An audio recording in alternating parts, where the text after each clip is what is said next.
हाँ। चलिए फिर अब आगे बढ़ते हैं और शो की शुरुआत करते हैं। श्रेया वीरूर में रहेंगे आपके साथ और मार्केट के लिए आज एक अच्छा दिन रहा और अगर आप देखें आज का ट्रेड निफ्टी, बैंक निफ्टी सब में अच्छी रिकवरी और शानदार रिकवरी की ट्रेड। एक चीज़ जो बहुत क्लियर हुई कि 25,000 पर अब एक अच्छा सपोर्ट है और मार्केट ने आज एक और जो शानदार चीज़ दिखाई कि बैंक निफ्टी ने उसको लीड किया। आज सुबह हमारी चर्चा हो रही थी कि बैंक्स अगर चले तो वो मार्केट को संभाल सकते हैं और 56,700 अगर डिफेंड किया तो 56,500 के स्टॉप के साथ आप लॉन्ग रहिएगा बैंक निफ्टी में। इंटरडे में तो खैर 400 पॉइंट के मूव मिले, लेकिन अभी भी करीब करीब 300 पॉइंट के करीब के मूव रहे। और एक चीज़ जो यहाँ पर अब मैं समझता हूँ कि शायद हुई है, आईटी इंडेक्स देखिए एक बार ज़रा, और अब बाज़ार ने जो ख़राब आईटी नतीजे हैं उसको मोर और लेस पचा लिया। जी हाँ, सिर्फ एचसीएल टेक अभी भी नीचे। वैसे मेरा ये मानना है कि एचसीएल टेक में भी आज जो भी होना है वो हो चुका होगा, आज यहाँ पर भी एक हार्ड बॉटम बन जाएगा, लेकिन आईटी में ओवरऑल अब एक सेंस बन रही है कि मार्केट ने अब आईटी के ख़राब नंबर्स को पचा लिया। हाँ, अब यहाँ से बैंकों के ऊपर बहुत कुछ डिपेंड करेगा। ये देखना है कि बैंक्स के नंबर्स यहाँ से किस तरीके से आएंगे। अगर वो हुआ तो शायद एक रैली पॉसिबल हो। श्रेया और वीरू, गुड आफ्टरनून। और आज वाकई में एक अच्छा गुड आफ्टरनून मार्केट के लिए। Good afternoon. बिल्कुल मार्केट है और मंगल का दिन जैसा कि आपने जिक्र किया, मंगल में अभी तक साबित होता हुआ नजर आ रहा है। मार्केट में शानदार रैली, स्पेशली जो चर्चा कर रहे थे आप 4 दिन की जो हमने ख़राब ट्रेडिंग सेशन देखी, उसके बाद एक अच्छी तेज़ी आज के सेशन में देखने को मिल रही है। मिड कैप ने तो कल भी हमें क्यू दे दिया था और आज भी small cap, mid cap, broader market में अच्छी रैली। मेटल और आईटी जो थोड़ा दबाव के साथ कारोबार कर रहे थे शुरुआत में, वहाँ पर देखिए फिर से एक रिकवरी आती हुई और मेटल अभी फ्लैट करता हुआ दिखेगा आपको कारोबार। तो ये एक सिग्नल है कि मार्केट अच्छा है। ब्रेथ भी शानदार इंप्रूव हुआ इंट्राडे में। लेकिन सबसे पहला सवाल ये कि जिस तरीके से आप आज के ट्रेडिंग सेशन में तेज़ी देख रहे हैं, इसके पीछे की वजह क्या है? दूसरा सवाल ये कि ये कितनी टिकाऊ लग रही है? तीसरा सवाल ये कि अब कौन से लेवल्स इंपॉर्टेंट है, ट्रेडर्स को क्या करना चाहिए? देखिए श्रेया, पहली बात तो मैं आपको ये बताऊँ ना, आज मंगलवार का एक डिवाइन इंटरवेंशन है। वीडियो को रखिएगा ज़रा स्क्रीन पर एक बार। और मुझे याद है एक बार अच्छे से, हम आई थिंक वीरू करीब 6 महीने पहले की बात हुई होगी, हम आई थिंक इसी फेज से गुजर रहे थे और फिर हमने एक आई थिंक वो टाइम था तब, वो जो हम बात करते हैं ना हनुमान चालीसा का, उस वीडियो ने एक 3 करोड़ का लेवल क्रॉस किया था व्यूज़ का। हमने कहा था कि चलिए और तो कोई क्यों चल नहीं रहा, एक यही ट्राई करके देख लेते हैं, मंगलवार का टोटका ट्राई करके देख लेते हैं। और हाँ वीरू, वो हुआ ये था कि अनुज और मैं 10:30 के शो में थे और बाजार खिसकने को राजी नहीं था, है ना। 10 कदम का ट्रेड था वो। हाँ। और 10-20 तक इतना थक गया, मैंने अनुज से चैट पे लिखा, मैंने कहा यार एक काम करते हैं, वो जो यूट्यूब पे हनुमान चालीसा का जो वीडियो है वो इतना क्रॉस कर गया। हाँ। तो हमने वही प्ले किया, अनुज मैंने बात की और शायद वहीं पर ही एक बॉटम बन गया। वो 3 बिलियन क्रॉस कर गया था और वो मैं उसको रोज सुनता हूँ। अब वो 4 बिलियन क्रॉस करने के कगार पर है वैसे, बाय द वे। खैर एनीवे, देखिए वो थोड़ा सा एक डिवाइन इंटरवेंशन वगैरह वगैरह सब हो गया अपनी जगह। हाँ। लेकिन अब आपके सवाल का जवाब देता हूँ। निफ्टी के आज के बिहेवियर ने क्या किया? एक तो कल के बिहेवियर ने 25,000 पर कल सपोर्ट मिला और कल हम डे लो से अच्छी रिकवरी के साथ बंद हुए। आज उसमें थोड़ा फॉलो थ्रू मिला, 25,000 का टाइट स्टॉप लॉस लगाएं। और बैंक निफ्टी में आज सबसे शानदार ट्रेड बैंक निफ्टी में मिली। आज उसमें हमारी स्ट्रैटेजी थी ना, एक बहुत क्लियर सटीक वो व्यू था कि 56,700 पर बाय करें आप और 56,500 का स्टॉप लगाएं। अब वो एक बढ़िया स्टॉप लॉस मिल गया आपको। लेकिन श्रेया, बहुत ज़्यादा एक्साइटेड नहीं होऊंगा अभी मैं, क्योंकि एक तो मंगलवार है, वीकली एक्सपायरी है, कई बार वीकली एक्सपायरी वाले दिन ऐसे मूव आते हैं। दूसरा, मार्केट का असली टेस्ट यहाँ नहीं है। मार्केट को एक बार तो 25,000 डिफेंड करना था, वो इतने क्रूशियल लेवल एक बार में नहीं टूटते हैं। असली टेस्ट मार्केट का हायर लेवल पर होगा। वो हायर लेवल क्या होंगे? 25,350, जहाँ से हम फिसले थे। 25,350 जो आपकी रेंज का लोअर एंड था, वहाँ पर असली टेस्ट होगा। निफ्टी पर अब जो स्ट्रैटेजी रहेगी वो यही रहेगी कि अभी आप 25,000 के स्टॉप के साथ लॉन्ग रहें और 25,350 के आसपास देखें। अगर ऑब्वियसली ट्रेलिंग स्टॉप के साथ काम करें, 25,350 पर आकर देखें कि मार्केट को वहाँ रेजिस्टेंस मिल रहा है या नहीं मिल रहा है। बैंक निफ्टी की जहाँ तक बात है, 56,700 अब वेल डॉक्यूमेंटेड हो गया। 20 day exponential moving average bank Nifty तोड़ने को तैयार नहीं है अभी के लिए। इसको तोड़ने के लिए या तो एक्सिस के कोई ख़राब नंबर आ जाए या HDFC बैंक या ICICI आपको डिसअपॉइंट कर दें, तभी टूटेगा, वरना 56,700 का आपका एक स्ट्रिक्ट स्टॉप लॉस होगा और 57,500 तक की जगह मुझे लग रहा है कि यहाँ पर बैंक निफ्टी में खुल रही है। चलिए वीरू, अब इंडिविजुअल स्टॉक्स में क्या एक्शन रहा आज? Second day running, mid cap out perform कर रहे हैं। हाँ अनुज जी, एक बात है कि अगर आप पिछले 3 सेशंस को भी देखें, जब हम कोलैप्स हुए टुवर्ड्स 25,000, स्टॉक स्पेसिफिक एक्शन में कोई कमी नहीं थी, आई मीन कोई सदर्द नहीं था, आप अच्छे आराम से अगर आप देखिए ट्रेड पिक कर पा रहे थे। आज वो चीज़ थोड़ी सी और शार्प है and thanks to recovery Nifty आई थी। पहला स्टॉक अगेन रखना चाहूँगा HDFC AMC अनुज, बहुत ही शानदार सेटअप है, मतलब मैं रिवॉर्ड तलाश रहा था बेटर, और आज 20 डे 10 डे के बीच से एग्जैक्टली इसने रिकवरी ली, लेकिन ऑल टाइम हाई हिट किया।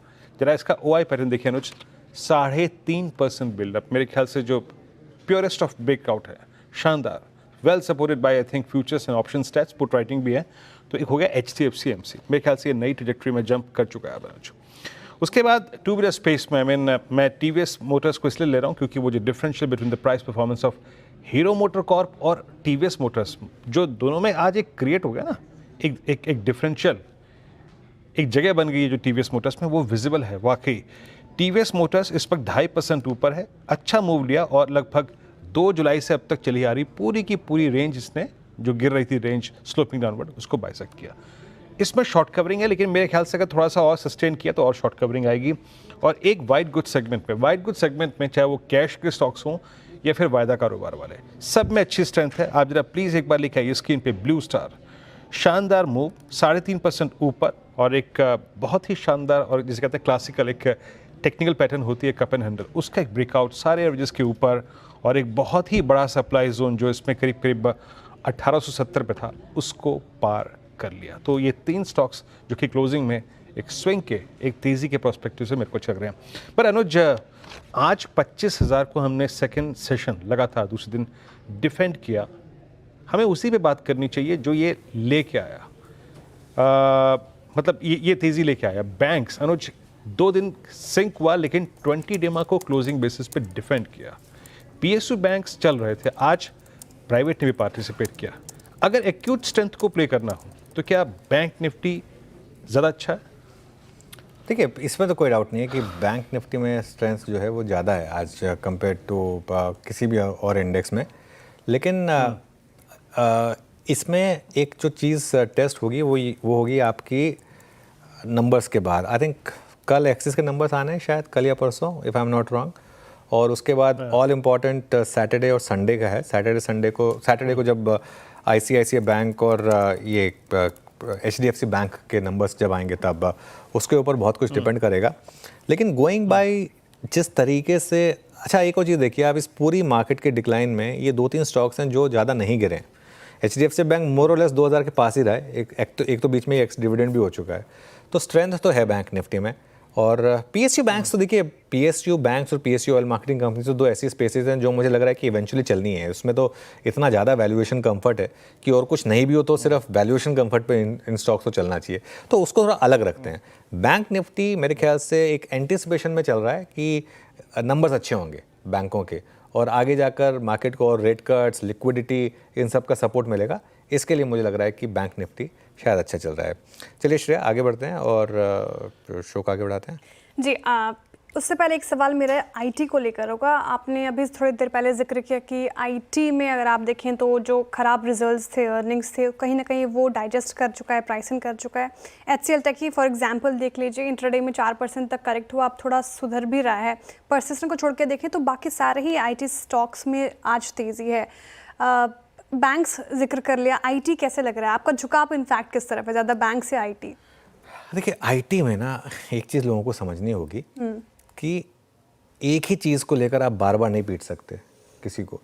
और ये जो इस एनवायरनमेंट में नंबर्स हैं, मैं सच बताऊँ ना, आज इवन HCL टेक इतना डिजर्व नहीं करता था punishment, if you ask me. Already पिटा हुआ स्टॉक जो HCL टेक ने कहा है, और मैं अगर गलत नहीं हूँ ना, आप देखिएगा 2-3 महीने के अंदर अंदर आपको ये स्टॉक आज के हाई के ऊपर निकला हो पाएगा, ये मेरा मानना है। और मेरा ये मानना है कि IT इंडेक्स आज एक फर्म बॉटम बना चुका है, क्योंकि आज सेकेंड डे है। पहले TCS के नंबर्स पे गिरा, अब आज HCL टेक के नंबर्स पे सुबह गिरा, लेकिन आज जिस तरीके से इसमें रिकवरी आई है, और जो बात पहले मैं बोलता आया हूँ, देखिए आप ध्यान रखिए उन मिड कैप IT स्टॉक्स पर जो लगातार अच्छे नंबर्स देते आए हैं। उसमें क्या है, परसिस्टेंट है, उसमें क्या है, कोफोर्ज है, उसमें क्या है, कुछ हद तक एम्फेसिस है। ऐसे कुछ स्टॉक्स हैं जिनको आपको रेडार पर रखना है, और मेरा ये मानना है कि ये स्टॉक्स आगे आपको बढ़त दिलाएंगे। अनलेस श्रेया 23 तारीख को आकर इन्फोसिस ऐसा कुछ कह दे जो हमें प्रिपेयर्ड ही नहीं है, मतलब इन्फोसिस लेट नंबर लेकर आ रहा है, लेकिन आज जिस तरीके का इन्फोसिस का प्राइस पैटर्न देख के लगता तो नहीं कि कुछ मार्केट को उस चीज़ को लेकर कुछ अंदेशा है। तो अनलेस ऐसा कुछ हो जाए तो देन हु नोस, लेकिन फर्मली मेरा ये मानना है कि आईटी में आज के प्राइस पैटर्न जो है ना वो बहुत पॉजिटिव है। भले ही बैंक निफ्टी स्ट्रॉन्गर इंडेक्स है, लेकिन आईटी में भी पैटर्न जो आज का है वो बुरा नहीं है।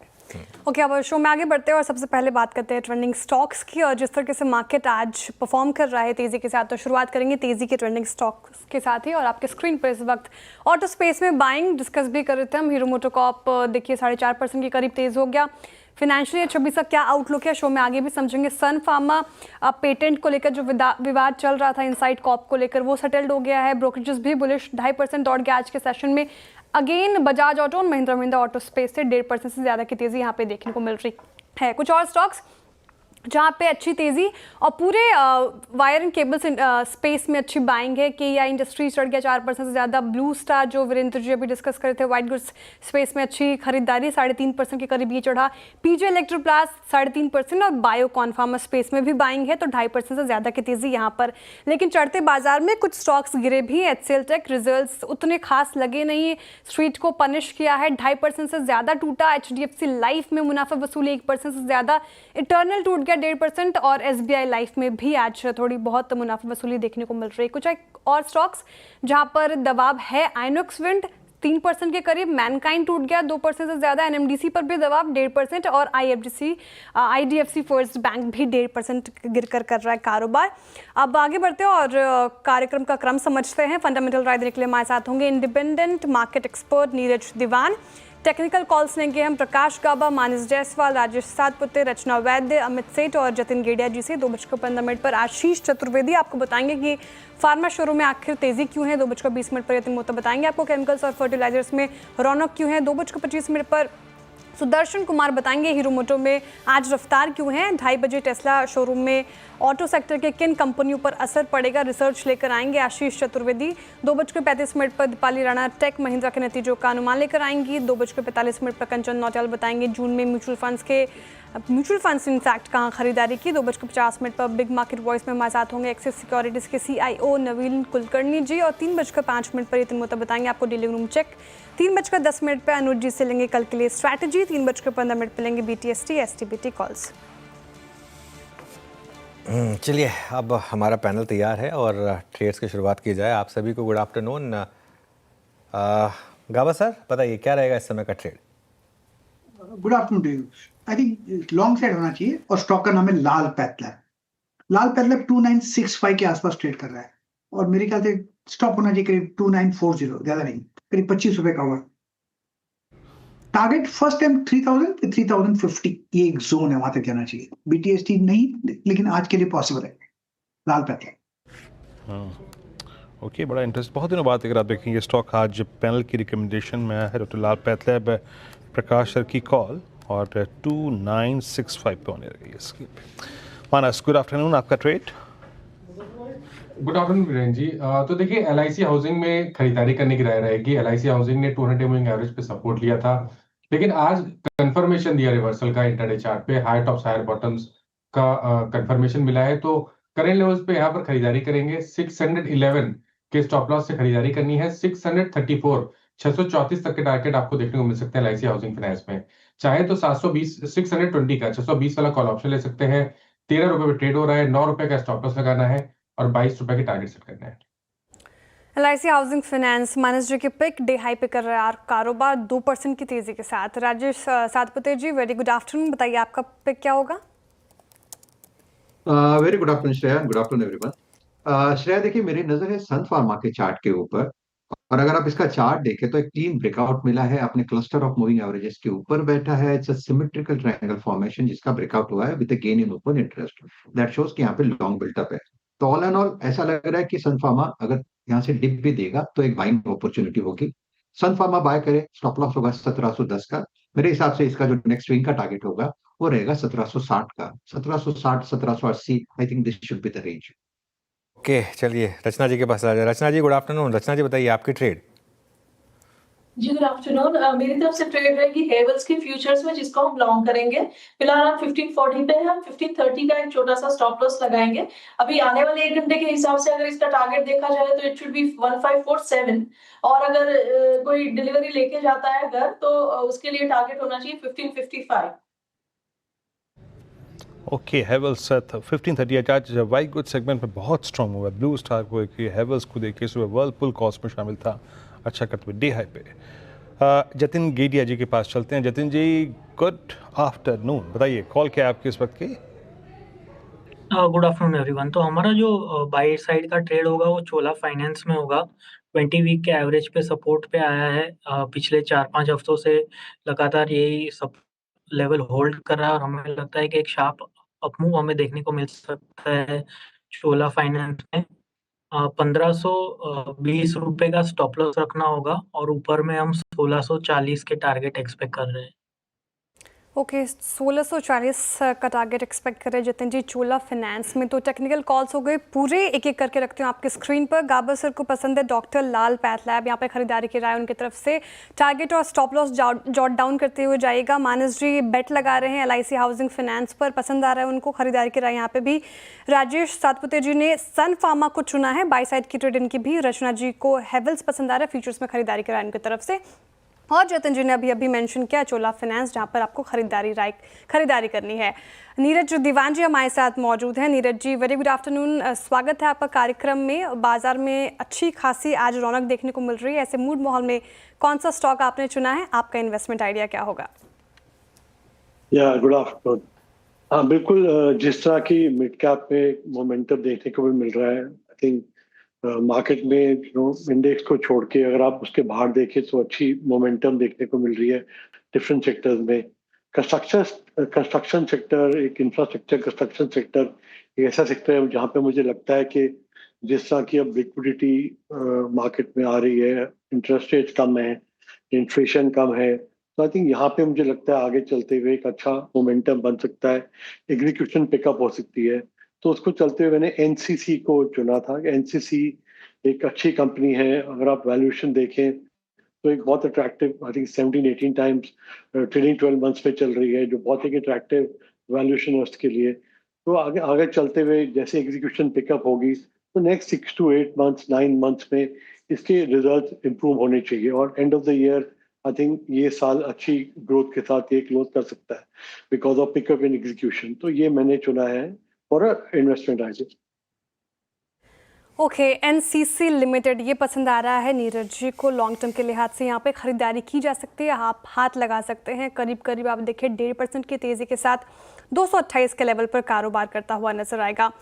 अब आगे बढ़ते हैं और देखिए फार्मा स्पेस में भी अच्छी खासी बाइंग आज के सेशन में देखने को मिलेगी। पूरा इंडेक्स देख लीजिए आप, 1% की तेज़ी के साथ कारोबार करता हुआ नजर आएगा। स्पेशली 2 स्टॉक्स अगर आप गौर फरमाएंगे, सन फार्मा और बायोकॉन, इसमें अच्छी खासी रैली देखने को मिल रही है। 3% की दौड़ लगा चुके हैं ये दोनों ही स्टॉक्स। लेकिन सवाल ये कि ये दोनों शेयरों में एक्शन क्यों है, ये बताने के लिए मेरे सहयोगी आशीष चतुर्वेदी मौजूद हैं। आशीष बताइए, गुड आफ्टरनून। देखिए गुड आफ्टरनून। सबसे पहले बायोकॉन को समझिए, स्टॉक टेक्निकली भी काफ़ी बढ़िया लग रहा है, 5 महीने की ऊंचाई पर चल रहा है फिलहाल के लिए, और वायदा मार्केट के भी टॉप गेनर्स की लिस्ट में आ चुका है। अब 1 महीने में अगर आप देखें तो स्टॉक में 10% की तेजी आपको देखने को मिली, और काफ़ी सारे कारण है कि स्टॉक बड़ा बजिंग चल रहा है। सबसे पहले अगर आप देखें तो ओजम्पिक, जो कि आजकल सबसे ज़्यादा चर्चित दवा चल रही है, इसकी जेनरिक के लिए उन्होंने अर्जी दे दी है, कुछ समय पहले दी है, और इसको लेकर बाजार काफ़ी ज़्यादा उत्साहित नजर आ रहा है क्योंकि मार्केट साइज जो है इस दवा का काफ़ी बड़ा है। इसके अलावा अगर आप देखें तो नोवो नॉर्डिस्क, इसकी जो दवा है ओजम्पिक, इसी के लिए इन्होंने जेनरिक वर्जन के लिए फिलहाल के लिए एक पेटेंट दायर किया, और साथ में अगर आप देखें तो अगले साल इसका जो पेटेंट है वो एक्सपायर यहाँ पर होते हुए नजर आएगा। तो कंपनी के लिए एक बड़ी अपॉर्चुनिटी बनती हुई नजर आ रही है। इसके अलावा अगर आप देखें तो बायोकॉन ने हाल ही में QIP भी किया था, और बड़ा QIP था, 4,500 करोड़ रुपए इसमें जुटाए थे, और 19 जून को 330 के भाव पर एक QIP किया था। उस भाव से अगर आप देखें तो स्टॉक फिलहाल के लिए ऊपर भी लग रहा है, लेकिन रीसेंट डेवलपमेंट इस स्टॉक की तेजी के लिए बहुत ज़्यादा फेवरेबल नजर आते हैं।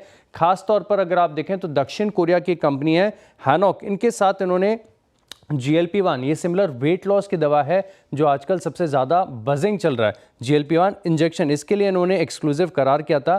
और दक्षिण कोरिया में भी आप देखें तो तकरीबन 400 करोड़ के आसपास का मार्केट साइज बताया जा रहा है और इसी के चलते अगर आप देखें तो ज़्यादातर एनालिस्ट अब बायोकॉन पर बुलिश होते हुए नजर आ रहे हैं। अगर आप ब्लूमबर्ग के जनरल कंसेंसस को देखें तो खरीदारी की राय दे रहे हैं 58%, एनालिस्ट होल्ड की राय दे रहे हैं 16%, सिर्फ 26% ऐसे हैं जो स्टॉक में बिकवाली की राय दे रहे हैं। इसके अलावा सन फार्मा की बात करते हैं, आज इस स्टॉक में भी बढ़िया तेजी आपको देखने को मिल रही है और इसके पीछे कारण यह है कि इनसाइट कॉर्पोरेशन के साथ इन्होंने जो पेटेंट विवाद है ये सुलझा है। दरअसल 9 अप्रैल को यूएस कोर्ट में एक दवा थी हेयर लॉस को, दवा का नाम अटेम्प्ट नहीं करना चाहूँगा मैं, लेकिन ये ऑटो इम्यून डिसऑर्डर होता है एलोपेशिया, इसकी दवा है। इसके चलते जो निपटारा हुआ है मामले का, इसे मार्केट काफ़ी ज़्यादा पॉजिटिवली ले रहा है और इसी के चलते अगर आप देखें तो मॉर्गन स्टैनली की तरफ से सन फार्मा पर रिपोर्ट भी आई जहाँ पर ओवरवेट की रेटिंग के साथ 1960 का टारगेट दिया और बता रहे कि जो पेटेंट विवाद सुलझा है इसके चलते एक बड़ा फायदा आगे देखने को मिलेगा।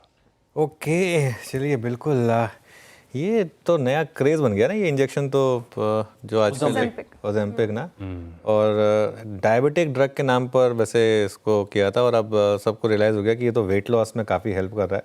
तो आजकल बहुत कुछ मिराक्युलस अगर आपको किसी का वेट लॉस दिखाई दे, हो सकता है मेहनत से किया हो ऐसा नहीं है, मेहनत से बहुत लोग कर लेते हैं, लेकिन अगर बहुत ज़्यादा मिराक्युलस दिखाई दे तो हो सकता है कि इस पे भी काम हो रहा हो। लेकिन काफ़ी लोग इसको यूज़ कर रहे हैं और काफ़ी कंपनियां इस मार्केट में आ रही हैं और बहुत बड़ा ये एक अपॉर्चुनिटी साइज़ बनता जा रहा है, क्योंकि एक धारणा बन रही है कि मतलब अच्छा काम कर रहा है ये, इससे रिजल्ट दिख रहे हैं। पता नहीं मुझे, देखिए हम में से कोई मेडिकल एक्सपर्ट तो है नहीं, तो ये कहना थोड़ा टफ होगा कि साइड इफ़ेक्ट हैं या नहीं है, लेकिन generally very trendy among celebs. कोई भी चीज़ अगर इतना जल्दी रिएक्ट कर रही है, इतना जल्दी आपको सब रिजल्ट दे रही है, तो if it's too good to be true तो कुछ ना कुछ तो उसमें होगा। वो महंगा भी होगा काफ़ी महंगा भी है, लेकिन अभी इसके जो जेनरिक आएंगे सर वो बड़े सस्ते आएंगे।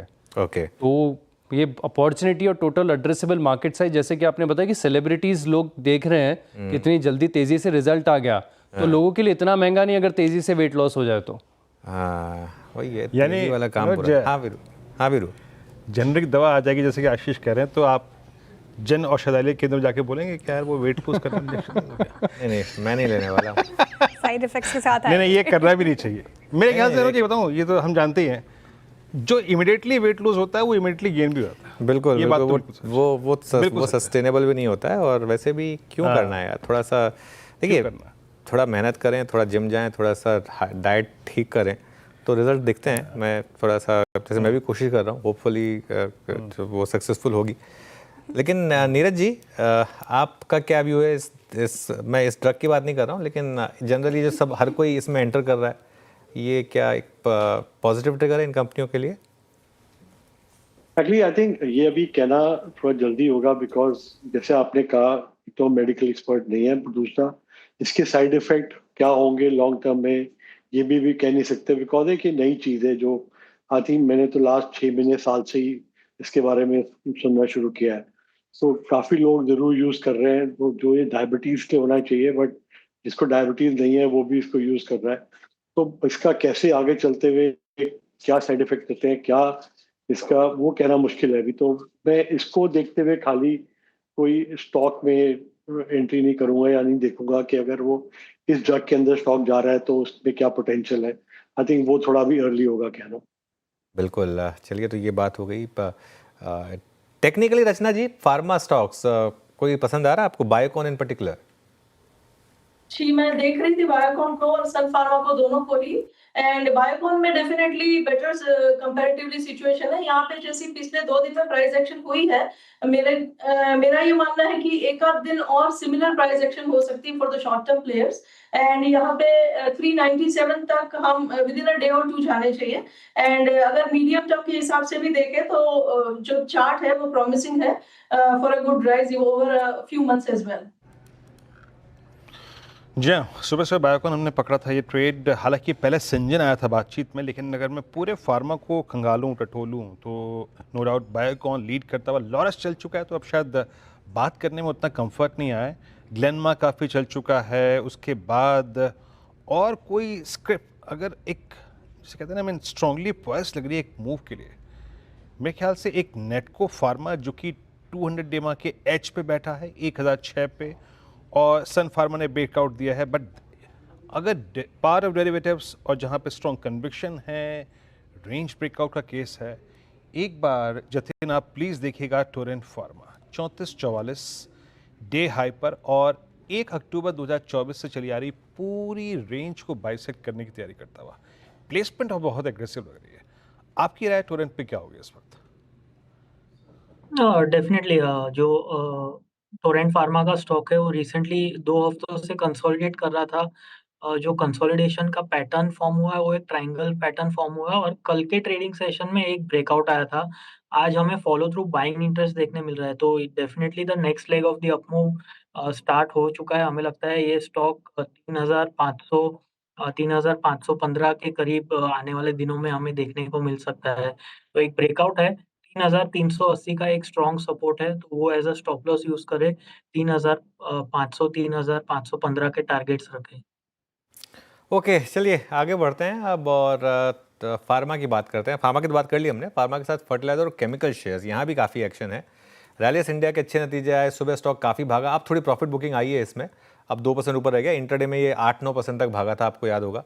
और क्या चल रहा है इस पर्टिकुलर स्पेस में, ये यत्न से जानते हैं। यत्न, गुड आफ्टरनून बताइए। Good afternoon. और मल्टीपल रीजंस हैं। सबसे पहले रैलिस की अगर नंबर्स की बात करें तो क्वार्टर 1 का एबिटा 56% बढ़ा था, और अगर हम क्रॉप केयर सेगमेंट और सीड सेगमेंट्स की बात करें तो क्रॉप केयर में लगभग 16% का मोमेंटम और सीड्स में लगभग 38% की ग्रोथ आपको देखने को मिली। तो इन जनरल अगर हम Q1 की बात करें तो रैलिस के रिजल्ट्स के साथ पूरा का पूरा फर्टिलाइजर और एग्री स्पेस काफ़ी एक्टिव है। ऑब्वियसली 3-4 न्यूज़ भी पूरे सेक्टर में आए। आज सुबह हमने देखा कि दीपक फर्टिलाइजर ने 1200 करोड़ रुपए का रिगैसिफिकेशन अग्रीमेंट जो है पेट्रोनेट LNG के साथ साइन किया, तो वो एक काउंटर था जहां आपने अच्छा ट्रैक्शन देखा। इसके अलावा इसी हफ्ते की बात है और फर्टिलाइजर मिनिस्टर ने 3 भारतीय कंपनियों के साथ सऊदी अरेबिया की मदेन करके कंपनी है, इसके साथ DAP जो डाई अमोनियम फॉस्फेट है, इसकी सप्लाई के लिए करार किया। और ये लॉन्ग टर्म सप्लाई है जहां लगभग 31 लाख मेट्रिक टन इंपोर्ट करेगा भारत। तो ये न्यूज़ फ्लो के तरीके से देखा जा रहा है। और रेनफॉल की बात करें तो पिछले एक हफ्ते में जिस हिसाब से नॉर्थ इंडिया में, खास करके दिल्ली के आसपास के इलाकों में, साउथ इंडिया में अगर हम देखें तो बहुत सारे जगह पे जहां मॉनसून स्लो था वहां फिर से एक बार पिकअप होने लगा है। और आप IMD की वेबसाइट अगर देखें तो ऑल इंडिया बेसिस पे हम अबव एस्टिमेट चल रहे हैं। अगर हम लॉन्ग टर्म एवरेजेस की बात करें रेनफॉल के तरीके से, तो रेनफॉल भी काफ़ी अच्छी हुई है जिसके कारण एग्री सेक्टर फोकस में, और इसी के साथ पूरा का पूरा फर्टिलाइजर पैक आज आपको बजिंग में दिख रहा है। बिल्कुल, पूरा का पूरा पैक बजिंग है इस समय। यतीन, शुक्रिया। नीरज जी, आप कोई स्टॉक खरीदेंगे स्पेस से, फर्टिलाइजर, केमिकल्स? हाँ, आई थिंक मुझे लगता है कि बिकॉज जिस तरह का मानसून फोरकास्ट हुआ था, जिस तरह का मानसून आ रहा है और जिस तरह के रिजल्ट रैलीज को भी देखने को मिले हैं, आई थिंक फर्टिलाइजर सेक्टर में डेफिनेटली आप अपॉर्चुनिटीज हैं जहाँ पे स्टॉक्स अभी भी जो अपने करेक्शन के बाद वो मोमेंटम नहीं पिकअप किया। उसमें एक ऐसी कंपनी में GSFC देख रहा था, जो GSFC में एक्सपेंशन भी चल रही है और वैल्यूएशन वाइज भी अट्रैक्टिव है। आई थिंक लॉन्ग टर्म इन्वेस्टमेंट के लिए आप उसको देख सकते हैं, बिकॉज जिस तरह का हाई उसने पहले मोमेंटम पिकअप किया था लास्ट ईयर, उससे काफी नीचे चल रहा है। तो एक ये स्टॉक है जो मुझे देख रहा था, जो मुझे पसंद आ रहा था इस सेगमेंट के अंदर। ओके, कुछ स्टॉक्स GSFC जैसे स्टॉक्स पसंद आ रहे हैं नीरज जी को फर्टिलाइजर और केमिकल स्पेस से। राजेश सातपते जी, एक बार दीपक फर्टिलाइजर का चार्ट देखें आप। शानदार रैली पिछले 6 महीने में देखने को मिल रही है, 40% से ज़्यादा की तेज़ी रिटर्न इसने दिया है, और 1 महीने का भी चार्ट देख लूँ तो पॉजिटिव रिटर्न ही। कैसा लग रहा है ये चार्ट्स पे प्लेस, अभी लेने लायक है क्या ये स्टॉक, या फिर स्ट्रेच हो चुका है already? I think Deepak fertiliser से ज्यादा मुझे जो अच्छा लग रहा है, क्योंकि दीपक फर्टिलाइजर ऊपरी लेवल से करीबन 1660 का इसने टॉप बनाया था, अभी ये 1610 पे है, तो इसका मतलब यहाँ पे लॉन्ग लिक्विडेशन हुआ है। लेकिन अगर कोई नया काउंटर है, क्योंकि आप फर्टिलाइजर की बात कर रहे हैं, यहाँ पे RCF का चार्ट देखिए। RCF में एक अच्छा प्राइस एंड वॉल्यूम ब्रेकआउट है, कंसोलिडेशन है अपने क्लस्टर के ऊपर 150 155 ये जोन है जो इसने आप कह सकते हैं कि अच्छे से मेंटेन किया है। तो हमारा स्टॉप लॉस भी छोटा होगा, 152 के स्टॉप लॉस के साथ RCF looks good to me. मेरे हिसाब से इसका जो स्विंग का टारगेट होगा श्रेया जी, वो रहेगा 165 टू 170 का। ओके, RCF स्ट्रॉन्ग मूव यहाँ पे 156-74 पे केमिकल और फर्टिलाइजर स्पेस में स्ट्रॉन्ग यहाँ पर। अच्छा, एक स्पेस में अभी जो 2 बजे के ट्रेड्स थे, जब उनको मैं देख रहा था उनकी OI पैटर्न को, उनके पुट राइटर्स को, LIC हाउसिंग फाइनेंस मानस ने ट्रेड पिक किया था, और ये शायद एक सेक्टोरियल थीम भी बन रही धीरे धीरे, क्योंकि PNB हाउसिंग भी अब डे हाई पर 1104 पे। ये ओपिनियन मैं किसी और विशेषज्ञ से लेता हूँ। पीएनबी हाउसिंग, प्रकाश सर, डे हाई पर 1104 पे मूव अच्छा है, स्ट्रक्चर स्ट्रॉन्ग है। कभी भी जब तेज़ी पकड़ता है तो वो तेज़ी अमूमन एक समय तक टिकती है, ये अच्छी बात है इस चार्ट की। बहुत वोलेटाइल नहीं है। 1104 पे ये भाव क्या कह रहा है? किसी लॉन्ग ट्रेड की, किसी तेज़ी खेलने की गुंजाइश बन रही है यहाँ पर? लेने लायक है, सिंपल। 3 हफ्तों से एक साइडवेज जोन है, लेकिन लोअर लेवल पे बहुत ही अच्छा स्ट्रॉन्ग सपोर्ट है। आज का जो बार बना है, ये बढ़िया बना है। अगर यहाँ पर भी अगर शाम तक क्लोज होता है ना, अब 1 घंटा, सवा घंटा और बचा है। अप मूव ऑन है 1120, 1130 कल तक पॉसिबल है इसमें। तो yes, it's a buy, PNB housing. चलिए अब एक काम करते हैं, अब टॉप कैश कॉल्स का समय आ गया और स्टिंग प्ले करते हैं। और रचना जी हैं, प्रकाश गाबा जी हैं और राजेश सतपुते जी हैं टॉप कैश कॉल्स के लिए। रचना जी, आप शुरुआत करिए। जी, मेरी तरफ से मैं देना चाहूंगी नाम इंडिया, निप्पॉन लाइफ की बात कर रही हूँ मैं। यहाँ पे चार्ट सेटअप के हिसाब से मुझे ये लग रहा है कि जो स्विंग आज जनरेट हुआ है वो आने वाले दिन में कंटिन्यू होना चाहिए। एंड फिलहाल हम 829 के करीब बैठे हुए, अगर हम यहाँ पे 819 का ऐसे लगा कि इसको लॉन्ग करके कैरी कर सके तो हमें बहुत ही जल्दी यहाँ पे 840 एंड 850 के नंबर्स देखने की उम्मीद है। ओके, गाबा सर, आपका क्या होगा टॉप कैश कॉल? मुझे पसंद है टाइम टेक्नो। अब ट्रेड कर रहा है 457 पर टाइम टेक्नो। मेरे ख्याल से स्टॉप लगाना चाहिए करीब 453 का, 54 का, ज्यादा नहीं, 3 रुपए का, ज्यादा नहीं। 465, 470 ये एक जोन है, मेरे ख्याल से कल तक आना चाहिए टाइम टेक्नो।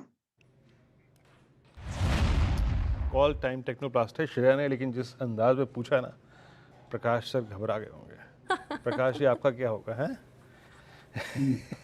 चलिए खैर, अगली कॉल में बात करते हैं राजेश सतपुते जी की। राजेश जी, आप क्या पिक कर रहे हैं? वीरेंद्र जी, देखिए मुझे अनंत राज का चार्ट यहाँ पे अच्छा लग रहा है। बहुत ही clean price and volume breakout है। इनफैक्ट वॉल्यूम देखिए जबरदस्त वॉल्यूम आ जा रहा है। तो यहाँ पे जो ब्रेकआउट हुआ है, that's a symmetrical triangle formation, जिसका आप कह सकते हैं नेकलाइन करीबन 595 के आसपास थी। 605 पे ये ट्रेड हो रहा है। तो अनंत राज बाय करे, स्टॉप लॉस होगा 590 का। इसका जो स्विंग का टारगेट होगा, थोड़ा पोजिशनल भी हो सकता है, आई थिंक 640 टू 650। तो एक अच्छा मूव अनंत राज में ड्यू है। ओके, चलिए आगे बढ़ते हैं और अब हमारे साथ अमित सेठ भी जुड़े हैं इस पैनल में। Amit ji, good afternoon. बताइए आपकी क्या ट्रेड रहेगी? जी, good afternoon Anuj ji, good afternoon Virendra ji and everybody on the panel. Anuj ji, मेरी इस समय की ट्रेड रहेगी मैक्स हेल्थ।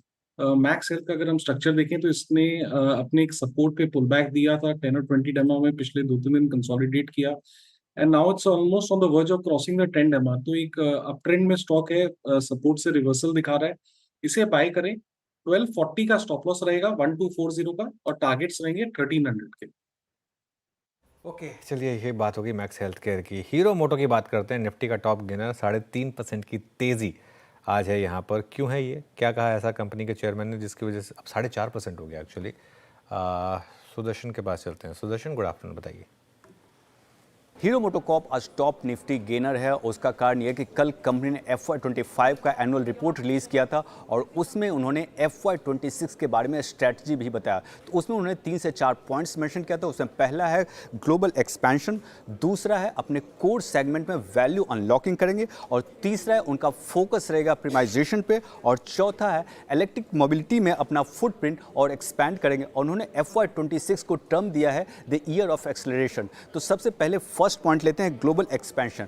तो FY25 में उनका इंटरनेशनल ग्रोथ रहा है 43%, वो जो कि 2 मार्केट से आया, वो है साउथ एशिया और लैटिन अमेरिका। अब Q2 FY26 के एंड में वो एक्सपैंड करेंगे दूसरे मार्केट्स में, और कुछ एक मार्केट्स का उन्होंने नाम दिया है जर्मनी, फ्रांस, स्पेन और यूके। अब दूसरा पॉइंट आता है प्रीमाइजेशन। तो उनका पार्टनरशिप है हार्ले डेविडसन के साथ, और वो ग्रोथ थ्रू पार्टनरशिप अभी तक अच्छा रहा है एज पर कंपनी, और इसी पार्टनरशिप के तहत एक और प्लेटफॉर्म बहुत जल्दी ही लॉन्च करने वाले हैं। तीसरा पॉइंट है, और जो मेन पॉइंट है, वो है रिटेल मार्केट। अब बोले कि अभी तक जो रिटेल मार्केट शेयर का गेन वो रैपिड पेस से देख रहे हैं, और वो इसको आगे जाते भी कंटिन्यू करेंगे। एक जो दूसरे ऑटो कंपनीज ने कंसर्न रेज किया था, वो है रिटेल फाइनेंसिंग का पेनिट्रेशन। लेकिन हीरो मोटोकॉर्प Q4 अर्निंग्स के बाद ही बोला था कि उनका पेनिट्रेशन हेल्दी है, और अभी भी वो बता रहे हैं कि उनका स्टेडी है पेनिट्रेशन, और उसका लेवल है 65%। और एक सेगमेंट जो है 125cc सेगमेंट, उसमें कंपनी मार्केट लीडर है, और अभी तक जो मार्केट शेयर गेन इस सेगमेंट में रहा है, कंपनी बता रही है कि बहुत रैपिड पेस से बढ़ रहा है और FY26 के एंड में वो इस पेस को मेंटेन कर सकते हैं। तो ये सारे स्ट्रैटेजी के कारण आज स्टॉक में हम बढ़त देख रहे हैं और अभी 3% से ऊपर के साथ ये ट्रेड कर रही है। जी हाँ, तो ये बहुत ही, अगर आप देखें, एक स्ट्रॉन्ग मैनेजमेंट ने विजन प्रेजेंट किया FY26 के लिए। और आप देखिए आज हीरो मोटर कॉर्प अगर ये क्लोजिंग दे देता है तो मेरे ख्याल से अगर 40 अबव 44, तो ये पोस्ट दिसंबर 24 के बाद की अब तक की सबसे स्ट्रॉन्गेस्ट क्लोजिंग में से एक होगी। बट ये सिर्फ एक दिन ही लिमिट करेगी, आगे एक्सटेंड भी करेगी। Let's compare, I mean hero motor Corp के चार्ट को रखते हैं, देन बजाज ऑटो को रखिए, TVS मोटर्स को रखिए। अमित जी, अगर मैं आपसे कहूँ कि यहाँ से अगर इस गेन को, आज ऑटो में पूरे में ही काफ़ी अच्छे स्विंग है, अगर एक्सटेंड करना है टू व्हीलर स्पेस में, अगर आपको एक पोजिशनल ट्रेड इनिशिएट करना है, तो आपकी प्रेफर्ड चॉइस क्या होगी? वीरेन जी, मेरी प्रेफर्ड चॉइस टीवीएस मोटर रहेगी, क्योंकि यहाँ पे एक ऑलरेडी एक अप ट्रेंड इन प्लेस है। टीवीएस मोटर ने 50 डेमा पे एक कंसोलिडेशन करके वहीं से पुल बैक दिया है। आज के वॉल्यूम्स अच्छे हैं, 10 डेमा भी इसका रिकवर हुआ है। 2882 का लगभग इसका प्राइस है। पोजिशनली अगर अभी भी कुछ एंट्री लेनी है तो 2440 का स्टॉप लॉस रहेगा और टारगेट्स रहेंगे 2950 एंड 3000 के। हीरो मोटर में वीरेन जी, मैं एक चीज ऐड करना चाहूंगा। यहाँ पे एक inverse head and shoulder pattern develop हो रहा है, जिसका नेकलाइन ब्रेकआउट आएगा लगभग 4500 के आसपास और आज के वॉल्यूम्स काफी स्ट्रांग है। तो मुझे लगता है अगर ये स्टॉक 4500 के ऊपर निकलेगा तो यहाँ पे हम एक अच्छी तेजी तब देख सकेंगे। जी हाँ, हीरो मोटर कॉर्प में अच्छा खासा मूव है, डे हाई पर आके ट्रेड करता हुआ। हालांकि TVS मोटर्स को आप प्रेफर करेंगे। एक दो स्टॉक्स को और यहाँ पे कंसिडर कर लेते हैं जो कि ब्रेकआउट के एज पे हैं। मेरे ख्याल से मदरसन सुमी को अगर आप देखें तो इस बास्केट में ये भी अच्छा करता हुआ। बायोकॉन की चर्चा हो चुकी है, सुबह अनुज ने मार्क किया था PG Electroplast. Look at, I mean PG Electroplast still 809.70 पे ट्रेड कर रहा है। लेकिन अगर हम प्रोस्पेक्टिव से इस तरीके मतलब बात करें कि सेकेंड हाफ में इस सीरीज़ के कौन कौन से स्टॉक्स जो हैं वो स्ट्रॉन्ग जोन में जा रहे हैं, तो उसमें एक ये यकीनन होगा 805.70। जतिन एक अच्छा क्लोज की तरफ बढ़ता हुआ और दो बड़े एवरेजेस रीगेन किए इसने। ये पूरा सेगमेंट बहुत स्ट्रॉन्ग है इस वक्त। ये है कि कैरी करने लायक है कल के लिए या फिर इस पूरे हफ्ते के लिए? डेफिनेटली कैरी करने के लायक है, क्योंकि डेली चार्ट्स के ऊपर एक ट्रेंड रिवर्सल के संकेत है। एडिशनली शॉर्ट टर्म एवरेजेस के ऊपर ट्रेड कर रहा है और सस्टेन कर रहा है। तो हमें लगता है कि ये जो रैली है वो ऊपर में 831 835 तक कंटिन्यू रह सकती है और इसमें जो क्रूशियल सपोर्ट बन रहा है वो 790 का है। तो रिस्क रिवॉर्ड फेवरेबल है, कल के लिए लॉन्ग होल्ड करके जाने चाहिए। Okay, PG Electroplast day high पर कर रहा है कारोबार, 2.5% की तेज़ी के साथ होल्ड कर सकते हैं आप। 805 के लेवल पर कर रहा है कारोबार। कुछ और स्पेस जहां पर आज बाइंग है, एक रियल्टी स्पेस देखिए जी। अनंतराज, शोभा, रेमंड जैसे स्टॉक्स में अच्छी खासी तेज़ी, 6% से ज़्यादा आज अनंतराज आपको डे हाई के आसपास कारोबार करता हुआ नजर आएगा। इसके बाद आप देखिए ओबरॉय रियल्टी में भी अच्छी तेज़ी, वायदा के गेनर्स में भी शामिल, करीब करीब 1% की तेज़ी यहाँ पर। लेकिन फिनिक्स रखिए, फिनिक्स लिमिटेड, इसमें गिरावट है और ये स्टॉक थोड़ा कमज़ोर नज़र आएगा। 1.5% की गिरावट के साथ डेलो के आसपास कारोबार करता हुआ नज़र आ रहा है। इस पर्टिकुलर काउंटर पे मानस जी आपकी राय जानना चाहूँगी, इसको शॉर्ट करना चाहिए क्या? क्योंकि जिस तरीके से यहाँ पे गिरावट देखने को मिल रही है, एक कंसर्निंग फैक्टर है, या फिर यहाँ से बाउंस बैक आएगा? आपकी राय? जी, तो देखिए स्ट्रक्चर वीक है, इसमें कोई डाउट नहीं है। लेकिन अगर आप जनवरी से देखें तो 1460-64 के आसपास काफी बार स्टॉक ने सपोर्ट लिया है। आई थिंक ये सही समय नहीं है शॉर्ट करने के लिए। आपके पास लॉन्ग पोजीशन है तो 1464 के स्टॉप लॉस से आप पोजीशन को होल्ड कर सकते हैं। लेकिन फ्रेश खरीदारी तभी करेंगे जब 1540 के ऊपर निकलेगा और नीचे के साइड पे अगर 1460 के नीचे जाए तो ही आप शॉर्ट करिए। बट ये करंट लेवल सही समय नहीं है शॉर्ट करने के लिए। ओके, सही समय नहीं है शॉर्ट करने के लिए। धमाकेदार ऑप्शंस का समय हुआ, स्टिंग प्ले करते हैं।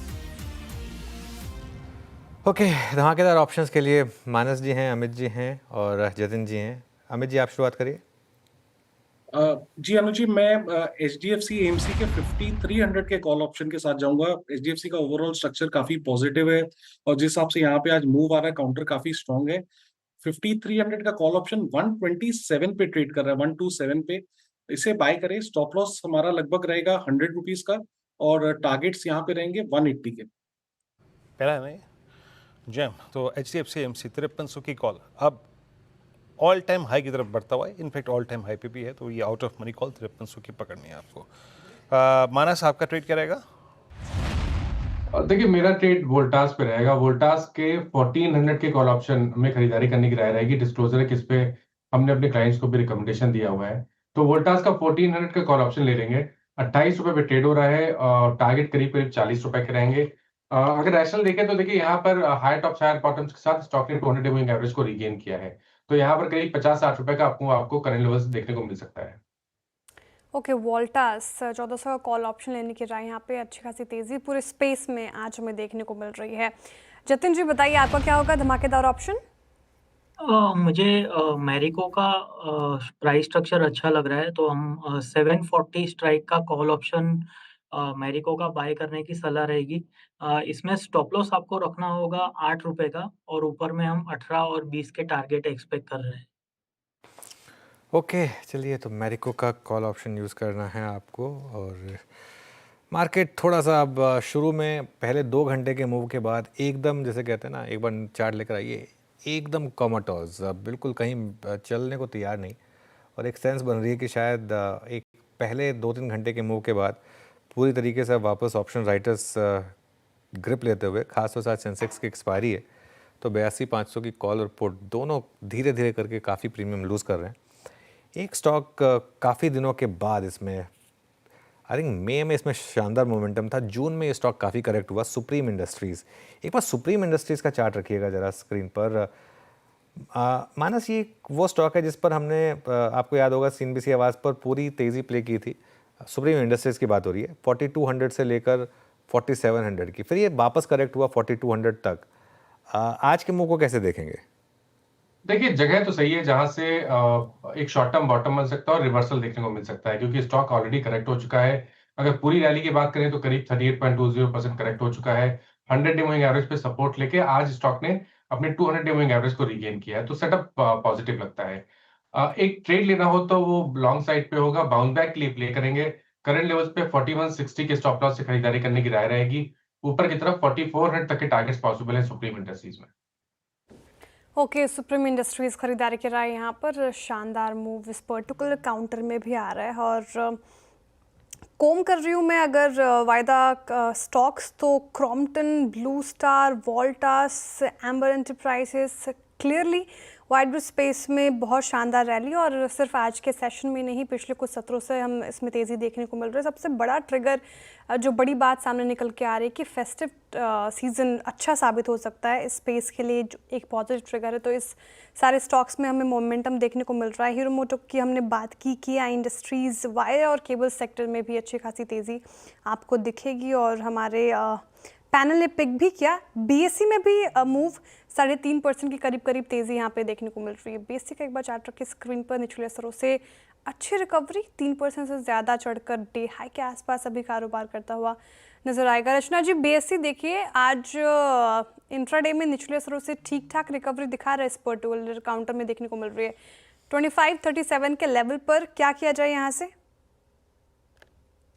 जी, यहाँ पे अपसाइड पे अभी भी स्पेस है जहां तक ये जा सकता है, और एक छोटे से एसएल के साथ एंट्री भी बनाने के प्रोबेबिलिटीज है यहाँ पे। तो हम 2515 का एसएल लगा सकते हैं इसमें, और इसको लॉन्ग कर सकते हैं फॉर टारगेट ऑफ 2575। ओके, देखिए श्रेया, पिछली बार भी BSE में जो मैसिव करेक्शन आई थी वो करीब 50 वीक मूविंग एवरेज पर आकर ख़त्म हुई थी। पिछली बार की करेक्शन तो और भी बड़ी थी, वो 2000 से, तब वो स्प्लिट बेसिस पे नहीं था, 2000 से 1200 पे गया था। मतलब उस समय मुझे अच्छे से याद है 3600 के करीब का रेट हो गया था, 6000 से गिर के जो वो गिरा था। इस बार जो करेक्शन आई वो थोड़े से अलग कारणों से आई। इस बार ये 3000 से गिरकर स्टॉक करीब 2300 तक आया। और जैसा हम उस दिन भी डिस्कस कर रहे थे कि ये एक्सचेंज स्टॉक्स ना, इनके बहुत ज़्यादा मार्केट में आशिक बहुत हैं इस समय और लोअर लेवल पर वो वापस बाइंग भी आएगी। और सिर्फ एक वो वीकली एक्सपायरी पर, क्योंकि वॉल्यूम कम हुए, एक्सचेंजेस का काम सिर्फ वीकली एक्सपायरी नहीं है। एक्सचेंजेस में जो री रेटिंग हुई है भारत में, वो सिर्फ वीकली ऑप्शंस की वजह से नहीं हुई है। अगर ऐसा होना होता तो जब वीकली ऑप्शंस सेबी ने 4 के 1 कर दिया था, तो स्टॉक टेक्निकली फिर तो 75% गिर जाना चाहिए था ना। अगर सिर्फ वीकली ऑप्शंस ही एक रीज़न था एक्सचेंजेस की पूरी रेटिंग है। एक बड़ा रीज़न था, ये मैं डिनाई नहीं कर रहा हूँ, एक बड़ा रीज़न था, लेकिन इकलौता रीज़न नहीं था। कैश मार्केट की ट्रेडिंग भी तो एक्सचेंज पे ही होती है, आईपीओ भी तो एक्सचेंज पे ही आते हैं, लिस्टिंग भी तो एक्सचेंज पे ही होती है, क्यूआईपीज भी तो एक्सचेंज पे ही होते हैं, ओएफएस भी तो एक्सचेंज पे ही होते हैं। ये सब कुछ होता तो एक्सचेंज पे ही है ना। और ठीक है, वीकली ऑप्शंस कम होने से और उसके बाद जिस तरीके से मूव्स आए हैं, और एक चीज़, मैं इस चीज़ से बिल्कुल सहमत नहीं हूँ। मैं एक अभी ब्लॉग पढ़ रहा था, एक कल या परसों, आई थिंक नितिन कामत जी ने शायद ब्लॉग लिखा था कि भारतीय मार्केट में वॉल्यूम ड्राई हो रहे हैं, ये इसकी वजह से हुआ। आई थिंक इसमें एक कारण ये भी है कि मार्केट खुद थोड़ा सा नीरस हो गया है पिछले कुछ समय से। यही अगर बुल मार्केट आएगी तो फिर वापस वॉल्यूम उस हिसाब से चलेंगे भी, और ठीक है। और वैसे भी ये एक चीज़ को आप समझ लीजिए, ये सारे स्टॉक्स अब बहुत महंगे हो गए हैं। इनको अगर आप 3 महीने के लिए, 6 महीने के लिए ले रहे हैं तो गुड लक टू यू। अगर आपका होराइजन 7 साल का, 8 साल का, 10 साल का है, तो मुझे लग रहा है हाँ, सब विनर्स नहीं होंगे इस स्पेस में, कुछ विनर्स होंगे, सेलेक्टिव होना पड़ेगा। लेकिन ये स्पेस मुझे सेलेक्टिवली मुझे लग रहा है कि ठीक ठाक मूव मिल सकते हैं यहाँ पर आपको। 10 साल के लॉन्ग टर्म के लिहाज से अगर आप इस पर्टिकुलर काउंट को देखिए, इस पूरे स्पेस को देख सकते हैं। चलिए अब आगे बढ़ते हैं और देखिए रिजल्ट्स की बात कर लेते हैं। टीसीएस एचसीएल टेक के बाद अब बाजार की नज़र कल आने वाले टेक महिंद्रा के नतीजों पर रहेगी, और टेक महिंद्रा का अनुमान बताने के लिए हमारे साथ जुड़ रही हैं दीपाली राणा। दीपाली, बताइए टेक महिंद्रा के नतीजे से क्या एक्सपेक्ट कर रहे हैं स्ट्रीट? Thank you Shreya. और नंबर्स टेक महिंद्रा के म्यूटेड रहेंगे हर पैरामीटर पर, बिल्कुल फ्लैटिश नंबर्स दिखाई देंगे सीक्वेंशियल बेसिस पे, फिर चाहे वो मुनाफा हो, रुपी रेवेन्यू हो, डॉलर रेवेन्यू जी के ना हो। डॉलर रेवेन्यू हालांकि स्लाइटली मार्जिनल इंप्रूवमेंट दिखाई देगा, 1549 मिलियन डॉलर्स से बढ़कर ये आंकड़ा 1557 मिलियन डॉलर्स का रह सकता है। एबिट फ्लैट रहेगा 1405 करोड़ से घटकर 1400 करोड़। एबिट मार्जिन सिर्फ एक ऐसे जहां पर स्लाइटली इंप्रूवमेंट दिखाई दे रही है सीक्वेंशियल बेसिस पे, ये 10.7% के आसपास आ सकते हैं वर्सेस 10.5%। तो ओवरऑल हर पैरामीटर पर नंबर्स म्यूटेड दिखाई दे रहे हैं। दरअसल टेलीकॉम और मैन्युफैक्चरिंग सेगमेंट में म्यूटेड रिकवरी इस क्वार्टर में देखने को मिलेगी, और ये दोनों ही सेगमेंट्स कंपनी के लिए बहुत इंपॉर्टेंट है। ओवरऑल रेवेन्यू में 50% कॉम्पोजिशन टेलीकॉम और मैन्युफैक्चरिंग का है। कम्युनिकेशन वर्टिकल में थोड़ी स्टेबिलिटी दिखाई देगी इस बार के क्वार्टर में, लेकिन रिकवरी में अभी भी समय लगेगा। मार्जिन्स इंप्रूव हो रहे हैं क्योंकि कंपनी ने काफी सारे कॉस्ट एफिशिएंसी मेजर्स लिए हैं, लेकिन रेवेन्यू क्योंकि वीकर साइड पर है, थोड़े सॉफ्ट साइड पर हैं, जो कि मार्जिन्स की अपसाइड को लिमिट करते हुए दिखाई देंगे। कांस्टेंट करेंसी रेवेन्यू ग्रोथ में सीक्वेंशली 0.5% के आसपास का डिक्लाइन देखने को मिल सकता है। ऑल्दो डील भी अच्छी रहेंगी टेक महिंद्रा के केस में, अपने पीयर्स को आउट परफॉर्म करते हुए दिखाई देगा। मैनेजमेंट ने पहले भी कहा था कि वो टीसीवी जो बेस लाइन है वो 600 से 800 मिलियन डॉलर की रेंज में देखते हैं। इंपॉर्टेंट रहेगा आउटलुक कंपनी की तरफ से, स्पेशली बीएफएसआई वर्टिकल को लेकर कैसा रहता है, क्लाइंट की जो टेक स्पेंडिंग है स्पेशली कम्युनिकेशंस में वो किस तरीके की दिखाई दे रही है going forward, margin expansion road map, और जो कंपनी ने पिछले क्वार्टर में 15% के आसपास की मार्जिन गाइडेंस दी थी, क्या उसको रिटेन करते हैं या अपसाइड रिवाइज करते हैं, ये कुछ फैक्टर्स इंपॉर्टेंट रहेंगे। लेकिन नंबर्स म्यूटेड टेक महिंद्रा के, नंबर्स म्यूटेड रहेंगे टेक महिंद्रा के। चलिए अब आगे बढ़ते हैं और चार का चौका की शुरुआत करेंगे। सबसे पहले सस्ता ऑप्शन लेंगे मानस जी की तरफ से, फिर चलेंगे हम रचना जी के पास एफएनओ सुपरस्टार के लिए, फिर चार्ट का चमत्कार के लिए राजेश सातपुते जी के पास, और मिड कैप फंडा के लिए नीरज दीवान के पास। ये चार की चार ट्रेड्स आपके लिए। शुरुआत करते हैं फिर मानस जी के साथ। मानस जी बताइए सस्ता ऑप्शन। तो देखिए अनुज जी, पीपीएल फार्मा यहाँ पर ध्यान देना चाहिए क्योंकि स्टॉक ने एक हायर बॉटम बनाया था। आज स्टॉक ने अपने 200 मूविंग एवरेज को रिगेन कर लिया, तो मेरे ख्याल से यहाँ पर एक बाउंड बैक देखने को मिल सकता है। तो पीपीएल फार्मा के 215 के कॉल ऑप्शन में खरीदारी करने की राय रहेगी। 7 रुपए 30 पैसे के आसपास की ऑप्शन ट्रेड हो रहा है। इसमें आपको 4 रुपए 90 पैसे के स्टॉप लॉस से खरीदारी करनी है और 13 रुपए 50 पैसे के टारगेट सेट करने हैं। ओके, रचना जी के पास चलते हैं इस स्टॉक के बाद, पीपीएल फार्मा के बाद आज के एफएनओ सुपरस्टार के लिए। रचना जी क्या पिक कर रही हैं आप? जी मेरी तरफ से जो काउंटर रहेगा दैट वुड बी एलआईसी को हम लॉन्ग कर सकते हैं। 914 पे है ये, और यहाँ पे हम ऐसे लगा सकते हैं 910 का, और इसको ये फ्यूचर्स को लॉन्ग करके इसमें टारगेट लगा सकते हैं 920 एंड 22 का। ओके, एफएनओ सुपरस्टार के लिए एलआईसी की फ्यूचर्स में खरीदारी की राय रचना जी की तरफ से। बताइए राजेश जी, आपका चार्ट का चमत्कार क्या होगा? जी देखिए, मेरी नजर है पेट्रोनेट के चार्ट के ऊपर एक क्लीन ब्रेकआउट आ रहा है। 200 डीएमए को सरपास किया है जो करीबन 309 के आसपास था। तो हम लोग स्टॉप लॉस रखेंगे 308 का, 308 के स्टॉप लॉस के साथ पेट्रोनेट एलएनजी बाय करे। करंट प्राइस 312 है, स्टॉप लॉस के साथ लॉन्ग करे, टारगेट होगा 318 से लेके 320 का। ओके, पेट्रोनेट एलएनजी अच्छे मूव्स यहाँ पर। नीरज जी बताइए आपका मिड कैप फंडा। हाँ जी, मैंने जो स्टॉक मिड कैप फंडा के लिए सिलेक्ट किया हुआ है एक्शन कंस्ट्रक्शन इक्विपमेंट। एक बहुत वेल डाइवर्सिफाइड कंपनी है जो कंस्ट्रक्शन इक्विपमेंट के अंदर है। ये अलग अलग सेक्टर्स में ऑपरेट करती है, कंस्ट्रक्शन, मैन्युफैक्चरिंग, लॉजिस्टिक्स, एग्री और डिफेंस में भी इन्होंने अब एक एंट्री ली है। तो एक 30 साल पुरानी कंपनी इन्होंने काफ़ी अच्छी तरह स्टैब्लिश कर लिया अपने आप को। अगर आप पिक एंड कैरी क्रेन में देखें तो ये one of the world largest producer में से है। अगर आप domestically mobile and tower crane में देखें तो इसका 63% मार्केट शेयर है। तो ये आगे चलते हुए की ग्रोथ कंटिन्यू करेगी। इसने लास्ट 3 साल में भी अबाउट 30-35% ग्रोथ की है। इसकी स्ट्रॉन्ग आरओसी है, 35-35.5% की आरओसी है। तो इसको अगर आप एक साल के हिसाब से भी देखें तो मेरे हिसाब से इसका 1400 1450 का टारगेट बनता है। तो इन्वेस्टमेंट के लिए एक अच्छा स्टॉक है जो आप लॉन्ग टर्म के लिए भी लेके रख सकते हैं। Okay, S extraction construction equipment करीब 70 पे आपका ये बाय कॉल, बट याद रखिएगा ये कोई शॉर्ट टर्म व्यू नहीं है, बहुत लॉन्गर टर्म व्यू है ये। 4 ट्रेड्स पिक किया हमने, शुरुआत की थी मानस जी से और उनका पहला सस्ता ऑप्शन ट्रेड पिक किया था, वो ट्रेड आपकी स्क्रीन पे पीपीएल फार्मा की कॉल 215 की और पिलवल फार्मा की माफ कीजिएगा, और LIC फ्यूचर्स रचना जी ने पिक किया 920 922 के लक्ष्य के लिए, 910 का स्टॉप लॉस होगा।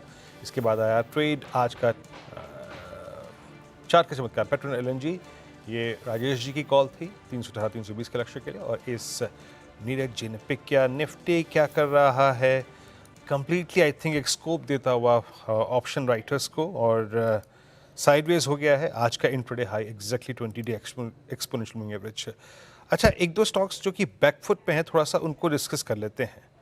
जहाँ पे मूव अच्छे आने चाहिए थे, आज जब बैंक निफ्टी एक समय काफ़ी स्ट्रॉन्ग था, आज कोटक महिंद्रा बैंक कोलैप्स हुआ, बैकफुट पे आया। अपने क्वार्टरली अपडेट्स के बाद काफ़ी स्ट्रॉन्ग मूव दिया था इसने, लेकिन आज बैकफुट पे आके 20 डेमा को फिर टेस्ट करता हुआ। आपकी राय क्या कहती है इस पर रचना जी? जिनके पास लॉन्ग ट्रेड्स हैं वो मेरे ख्याल से आज से 3 दिन पहले एक इसके ऑल टाइम हाई ट्रैजेक्टरी में जाने का ख्वाब देख रहे होंगे, क्योंकि स्ट्रेंथ थी, एक्यूट स्ट्रेंथ थी यहाँ पर। स्टिल होल्ड है या फिर ये थोड़ा एक बार के लिए लॉन्ग ट्रेड से एग्जिट करना चाहिए, क्योंकि अभी भी 20 डे में आज के लो को होल्ड कर रहा है? जी, अगर आप इतना एक्सट्रीम शॉर्ट टर्म प्लेयर थे कि आप 3 दिन पहले अभी इसमें राइस सीक कर रहे थे, तो आपको खड़े नहीं रहना चाहिए। इतने शॉर्ट टर्म प्लेयर्स को एक्सट्रीम टाइट रिस्क मैनेजमेंट करना पड़ता है। इनफैक्ट यहाँ पे शॉर्ट साइड पे अच्छी अपॉर्चुनिटी दे चुका है यार इंट्राडे में। नेवरदलेस अगर फिर भी लॉन्ग साइड पे प्ले करना है तो let it settle down. There are chances कि ये काउंटर सेटल हो सकता है करीब 2180 के आसपास। अगर वहां पे सेटल होकर टर्न लेता हुआ दिखाई देगा और 80 को ना तोड़ के दोबारा से 90 के ऊपर जाएगा तो और तब बाय करेंगे, and not before that. Okay, चलिए कोटक पे ये आपका व्यू है।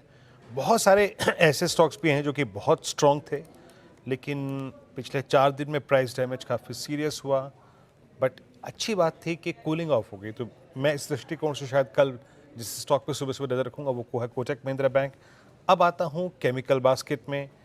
केमिकल बास्केट में 2 रोज़ में 3 रोज़ में लिक्विडेशन हुआ, यानी लॉन्ग ट्रेड्स लोगों ने काट लिए, फिर थोड़ी सी शॉर्टिंग भी हुई, और उसका एक जीता जाता उदाहरण है PI इंडस्ट्रीज़। अगर आप एक बहुत एग्रेसिव ट्रेडर हैं तो मेरे ख्याल से आपके शायद पोर्टफोलियो में होता भी है बानस PI इंडस्ट्रीज़। इसमें भी वो अच्छी कूलिंग ऑफ हो गई, और मैं भी चार्ट देखकर एक चीज़ कह सकता हूँ कि मतलब मिड मार्च के ऑनवर्ड्स इसने हमेशा 50 डे में पे एक अच्छी बाइंग अपॉर्चुनिटी जनरेट की है। आपको क्या लगता है, मैं ये फिर तेज़ी पकड़ने वाला है? क्या लग रहा है कुछ ऐसा PI इंडस्ट्रीज़ पे? जी, तो देखिए शॉर्ट टर्म बॉटम तो बना है, क्योंकि स्टॉक ने 50 डे मूविंग एवरेज के आसपास सपोर्ट लिया था, 10 एंड 20 डे मूविंग एवरेज को वापस रीगेन कर लिया। आज वॉल्यूम बहुत ज्यादा नहीं है, लेकिन पैटर्न को देख के लग रहा है कि शायद स्टॉक अपने कम से कम अपने पिछले हाई को टेस्ट करने की कोशिश करेगा, जो कि 4260 है। तो अगर एक ट्रेड लेना होगा तो लॉन्ग साइड पे होगा 4119 4119 के स्टॉप लॉस के साथ। Okay, PI industries day high पे कर रहा है कारोबार 3% से ज़्यादा की तेज़ी के करीब 4172 के लेवल पर। कुछ और स्टॉक्स की बात कर रहे हैं जो अच्छा परफॉर्म कर रहा है। एक बार ट्रेंड रखिए स्क्रीन पर, और ट्रेंड डे हाई के आसपास कारोबार करता हुआ नज़र आएगा। अगस्त 6 को बोर्ड मीटिंग है, कंपनी ने आज ही अनाउंस किया, और इस खबर के बाद थोड़ी सी तो तेज़ी देखने को मिली, निचले स्तरों से ठीक ठाक रिकवरी के साथ 5,365 के लेवल पर ट्रेंड। नीरज जी, ट्रेंड लगातार चर्चा में रहता है और जिस तरीके से ब्रोकरेजेस भी बुलिश हैं इस पर्टिकुलर काउंट को लेकर, स्पेशली स्टोर एक्सपेंशन को लेकर। ज़ूडियो ट्रेंड देख लीजिए आप, हर सिटीज़ में पैर पसार रहे, स्टोर एडिशन काफ़ी ज़्यादा है, अफोर्डेबल भी नज़र आ रहे हैं, लेकिन चार्ट्स पे उतने दमखम नज़र नहीं आता। कैसा लग रहा है आपको ये स्टॉक और आपका व्यू क्या होगा इस पर्टिकुलर काउंटर पर? ट्रेंट एक बहुत अच्छी कंपनी है, इन्होंने एग्जीक्यूशन में काफ़ी अपने आप को प्रूव किया है। जैसे स्टोर एक्सपेंशन हुई है, फिर उसको प्रॉफिटेबल करके फिर और एक्सपेंशन करते हैं, तो एक अच्छा फंडामेंटली स्ट्रॉन्ग स्टॉक है। बट इस वैल्यूएशन में ये थोड़ा एक्सपेंसिव है, तो जिस किसी को अगर लॉन्ग टर्म के लिए पोर्टफोलियो में लेना है 4-5 साल के हिसाब से, तो वो ले सकते हैं। बट अगर आप 3 महीने, साल, 2 साल का भी देखें तो एक फेयरली वैल्यूड सा और एक्सपेंसिव स्टॉक लगता है। आई थिंक ऐसे स्टॉक्स कभी मार्केट में करेक्शन होती है, जैसे फरवरी में करेक्शन देखने को मिली, या कोई ऐसी अपॉर्चुनिटी आती है, तब आई थिंक एक एक्यूमुलेट करें तो आपके लिए एक अच्छी एंट्री पॉइंट दिखेगी। बट डेफिनेटली अच्छी कंपनी है, बट एक्सपेंसिव है। ट्रेंड अच्छी है बट एक्सपेंसिव है इस प्राइस पर, स्पेशली कंसिडरिंग आई थिंक इस बार के नंबर्स का अपडेट जो था उसको देखने के बाद हेवल्स रचना जी ने एक ट्रेड पिक किया था और वो अच्छा करता हुआ। हेवल्स इस वक्त 1535 पे डे हाई पर, बट लोअर ट्रेजेक्ट्रीज में सारे ट्रेड्स को यहाँ पर एक बार फिर से रीड कर लेते हैं। वर्लपूल को लेके आइएगा 1383 पे, ये सुबह कॉल थी, मेरे ख्याल से कैश कॉल में शामिल थी, प्रकाश सर की थी या फिर ये राजेश जी की थी, बट 1382 पे स्टेबल है। और अगर आप देखें जो चीज़ अच्छा कर रही है, एक बार लेके आइएगा स्क्रीन पे आरती इंडस्ट्रीज़। कुछ देर पहले मैंने पीआई का जिक्र किया था, ये ओवरसोल्ड है, ये वीक स्ट्रक्चर है with in the chemical basket and below all moving averages. और दो स्टॉक्स ने सुबह रियल स्टेट एंसिलरी स्पेस पे बहुत अच्छा किया था। मेरे ख्याल से एक तो था प्रेस्टीज स्टेट्स, सुबह सुबह मेरे ख्याल से किसी की राजेश जी की कॉल थी ये, और एक था Polycab. Look at Polycab 6,955, almost striking 7,000 on the higher side. और जतिन जी, ये 9 जून 2025 का, 9 जनवरी 2025 का, आपको याद होगा यही ब्रेकडाउन पॉइंट था 6,955। अगर आप चार्ट्स पर जाएं 6 महीने पहले के, जिस दिन इसने 100 EMA तोड़ा था। अब क्या ये अपनी ऑल टाइम हाई ट्रेजेक्टरी की तैयार कर रहा है, तैयारी कर रहा है 7,000 से ऊपर के मार्क की? देखिए, अगर जो वीकली चार्ट्स देखो तो प्रीवियस वीक एक इनसाइड बार था और इस वीक में हमने उस इनसाइड बार का ब्रेकआउट ऑन द अपसाइड देखा है। तो ये कहीं न कहीं दर्शाता है कि जो अप ट्रेंड है वो फिर से रिज़्यूम हो रहा है। अभी जो करंट अप मूव है वो 7,130 तक का पोटेंशियल रखता है अप मूव देने के लिए, जहाँ पे डेली अपर बोलिंगर बैंड प्लेस्ड है। और सपोर्ट जो इसका प्लेस्ड है वो अराउंड 6,800 है। तो कहीं न कहीं अच्छा खासा अप मूव हमें देखने को मिल सकता है अगले 1 से 2 ट्रेडिंग सेशन के लिए। रिस्क रिवॉर्ड फेवरेबल है करंट लेवल्स पे लॉन्ग करने के लिए। ओके, चलिए एक काम करते हैं, इस एक छोटा सा ब्रेक लेते हैं, उसके बाद हमारे साथ नवीन कुलकर्णी जुड़ेंगे, एक्सिस सिक्योरिटीज़ के CIO। उनसे मार्केट के थोड़ा सा लॉन्ग टर्म टेक्सचर की बात करेंगे।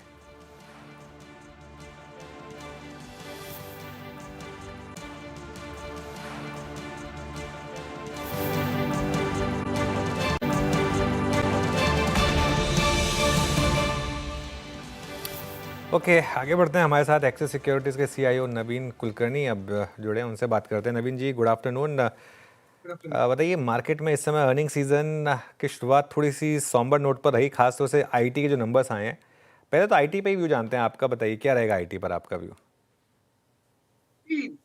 जहाँ तक आईटी सेक्टर का सवाल है, जो Q1 का जो नंबर्स आ रहे हैं वो थोड़े से सॉफ्ट रहे।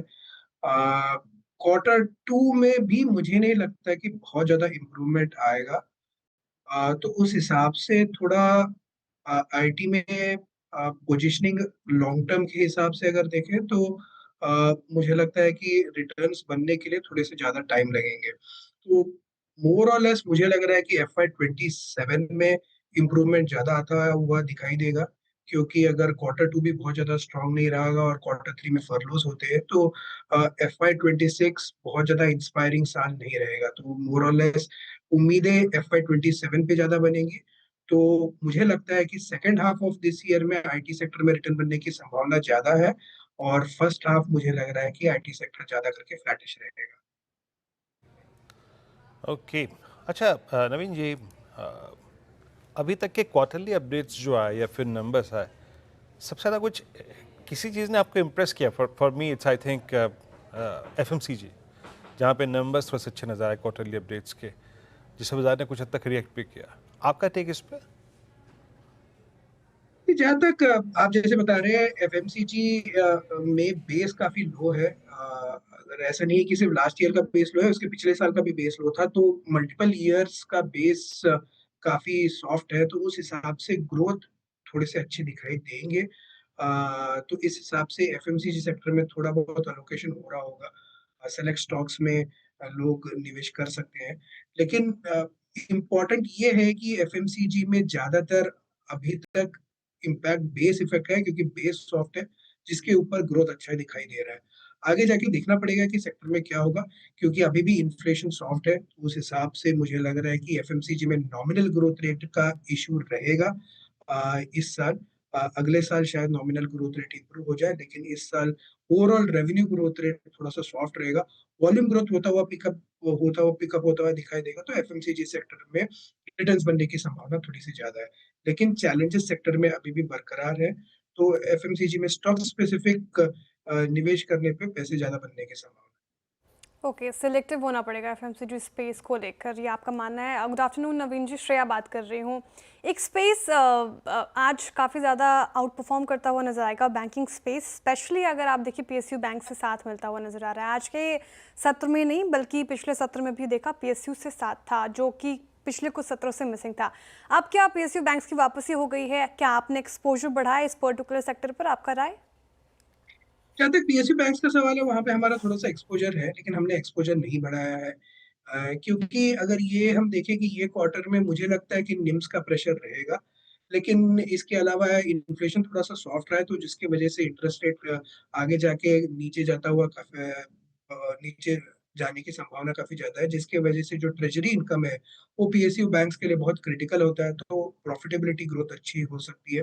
तो पीएसयू बैंक्स अभी मोर और लेस मिक्स बैग है। मेरे अकॉर्डिंग थोड़ा सा ट्रेडिंग बेट के हिसाब से मुझे लग रहा है कि कुछ सेलेक्ट पीएसयू बैंक्स में ट्रेडिंग की जा सकती है, लेकिन अदरवाइज फंडामेंटली बहुत ज्यादा स्ट्रॉन्ग अपटिक मुझे अभी दिखाई नहीं दे रहा है, एक्सेप्ट फॉर यहाँ पे जो कंफर्ट है वो वैल्यूएशंस का है और ट्रेजरी गेन्स का की संभावना आगे जाके बढ़ रही है। और इस बीच आप आपके स्क्रीन के एक भाग पे देख रहे हैं शुभांशु शुक्ला जी की जो रिटर्न जर्नी है, वो अपने इस वक्त अंतिम पड़ाव में, और कुछ देर में ही अगर आप देखें 3:01 और ये लैंडिंग हो चुकी है। जी हाँ, बहुत अच्छी लैंडिंग लग रही है यहाँ पे, ये कैलिफोर्निया के तटीय इलाके में हुई है लैंडिंग, और 3:01 पर यह ऑफिशियल लैंडिंग होनी थी ISS से रिटर्न जर्नी उनकी। और मेरे ख्याल से अब कुछ ही देर में अब उनको जो इवैक्यूएशन बोट्स होती हैं वो इस आई थिंक लैंडिंग के बाद उस कैप्सूल से बाहर निकालेंगे। तो शुभकामनाएं पूरे देश को उनकी एक बहुत ही सुखद जर्नी। श्रेया, अद्भुत पल, और स्पेस से लौटना, कितनी लंबी यात्रा थी। वो चार अंतरिक्ष यात्री जो हैं वो उसी पोजीशन में बैठे रहते हैं, और इतने घंटों की यात्रा पूरी करी उन्होंने, और एक सेफ लैंडिंग ईश्वर की कृपा से। श्रेया, खुशी के आंसू उनके माताजी की आंखों में देखने को मिल रहा है। नम है, पूरे देश भी खुशी मना रहा है, और जिस तरीके से शुभ रही ये, सुखद रही ये जर्नी शुभांशु जी की, और धरती पर वापसी बिल्कुल अच्छी लैंडिंग और ऐतिहासिक दिन पूरे भारत के लिए। आप कुछ देर में देखिए वो जब कैप्सूल से बाहर निकल के आएंगे, फिर देखिए ये इवैक्यूएशन बोट्स जो है ना वो आ चुकी हैं अब, और इसी में उनको यहाँ से बाहर जाया जाएगा। खैर चलिए अब एक काम करते हैं, लौटते हैं उस बातचीत पे एक बार फिर से। निफ्टी उस 25,170 की ट्रेजेक्टरी को ही पकड़ के चल रहा है। अच्छा नवीन जी, एक और चीज़ मतलब जो शायद अभी तक इस बाज़ार में कुछ कन्विक्शन दे रही है, और अभी भी जब हम कोलैप्स हो रहे थे, जो एक धड़ा बाज़ार का बहुत स्ट्रॉन्ग था वो था banking. The way I mean PSU banks were behaving, क्या अच्छी मजबूती थी। SBI को देखिए, बैंक ऑफ बड़ौदा को देखिए, आप कैनरा बैंक को देखिए, और एक तरफ से उस HDFC बैंक की जिसे कहते हैं ना रिलेटिव स्ट्रेंथ, 2000 के प्राइस को उसने होल्ड किया। बाजार बैंकों के बारे में सोच क्या रहा है और अगले 4 से 5 महीने में आपको बैंक्स में किस प्रकार के प्राइस एक्शन की उम्मीद है? जहाँ तक बैंक्स का सवाल है, बैंक्स को देखने के अब ओवरऑल ऐसे देखिए बैंक्स को कि जहाँ पे एक तरफ तो बहुत बड़ा जो फैक्टर है बैंक्स में वो है वैल्यूएशन कंफर्ट है, राइट? बैंक्स अगर आप देखेंगे कि पहले लेट्स से 5-6 साल पहले चले जाएंगे हम बैंक्स में, तो एक बड़ा प्रॉब्लम आता था बैंक्स में कि मतलब एसेट क्वालिटी की बहुत ज्यादा सीरियस इशू था। तो फिलहाल कुछ हैंडफुल ऑफ बैंक्स ही थे जहाँ पे एसेट क्वालिटी बहुत अच्छा था और उनके वैल्यूएशन बहुत ज्यादा थे। तो वो चैलेंजेस अभी है नहीं। यहाँ पे एसेट क्वालिटी के चैलेंजेस ज्यादा करके कोई बैंक में बहुत ज्यादा सीरियस दिखाई नहीं दे रहे, राइट? थोड़ा बहुत क्वार्टर ऑन क्वार्टर कोई कुछ क्रेडिट कॉस्ट बढ़ जाता है, कुछ कम हो जाता है, बट अदरवाइज ऐसे सीरियस एसेट क्वालिटी के चैलेंजेस नहीं है। तो उस हिसाब से बैंक्स के वैल्यूएशंस काफी रीजनेबल है। तो जब भी थोड़े बहुत गिरावट आती है तो उस टाइम पे बैंक्स डेफिनेटली अट्रैक्टिव दिखने लग जाते हैं क्योंकि बैंक्स के आरओई काफी ठीक है, एसेट क्वालिटी के इश्यूज नहीं है। लेकिन जो चैलेंजेस आ रहे हैं वो है कि वो री रेटिंग के चैलेंजेस है।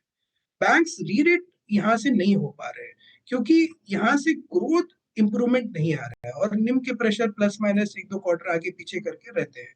तो चैलेंजेस बैंक्स में मैं ज्यादा करके देख रहा हूँ वो री-रेटिंग के हैं। तो उस हिसाब से बहुत ज्यादा रिटर्न की संभावना इन द नियर टर्म थोड़ी सी कम लग रही है। लेकिन डेफिनेटली ये है कि कंसिडरिंग एसेट क्वालिटी अच्छा है तो उस हिसाब से बाय और डिप्स की स्ट्रेटजी बैंक्स में अच्छी काम कर रही है।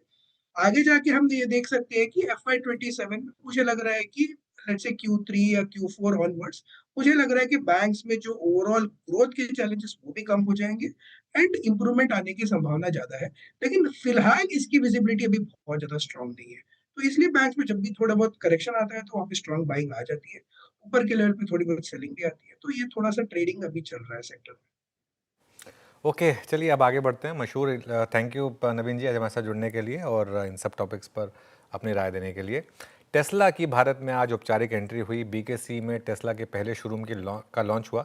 बीकेसी के मेकर मैक्सिटी में खुले पहले एक्सपीरियंस सेंटर का उद्घाटन खुद मुख्यमंत्री देवेंद्र फडणवीस ने किया।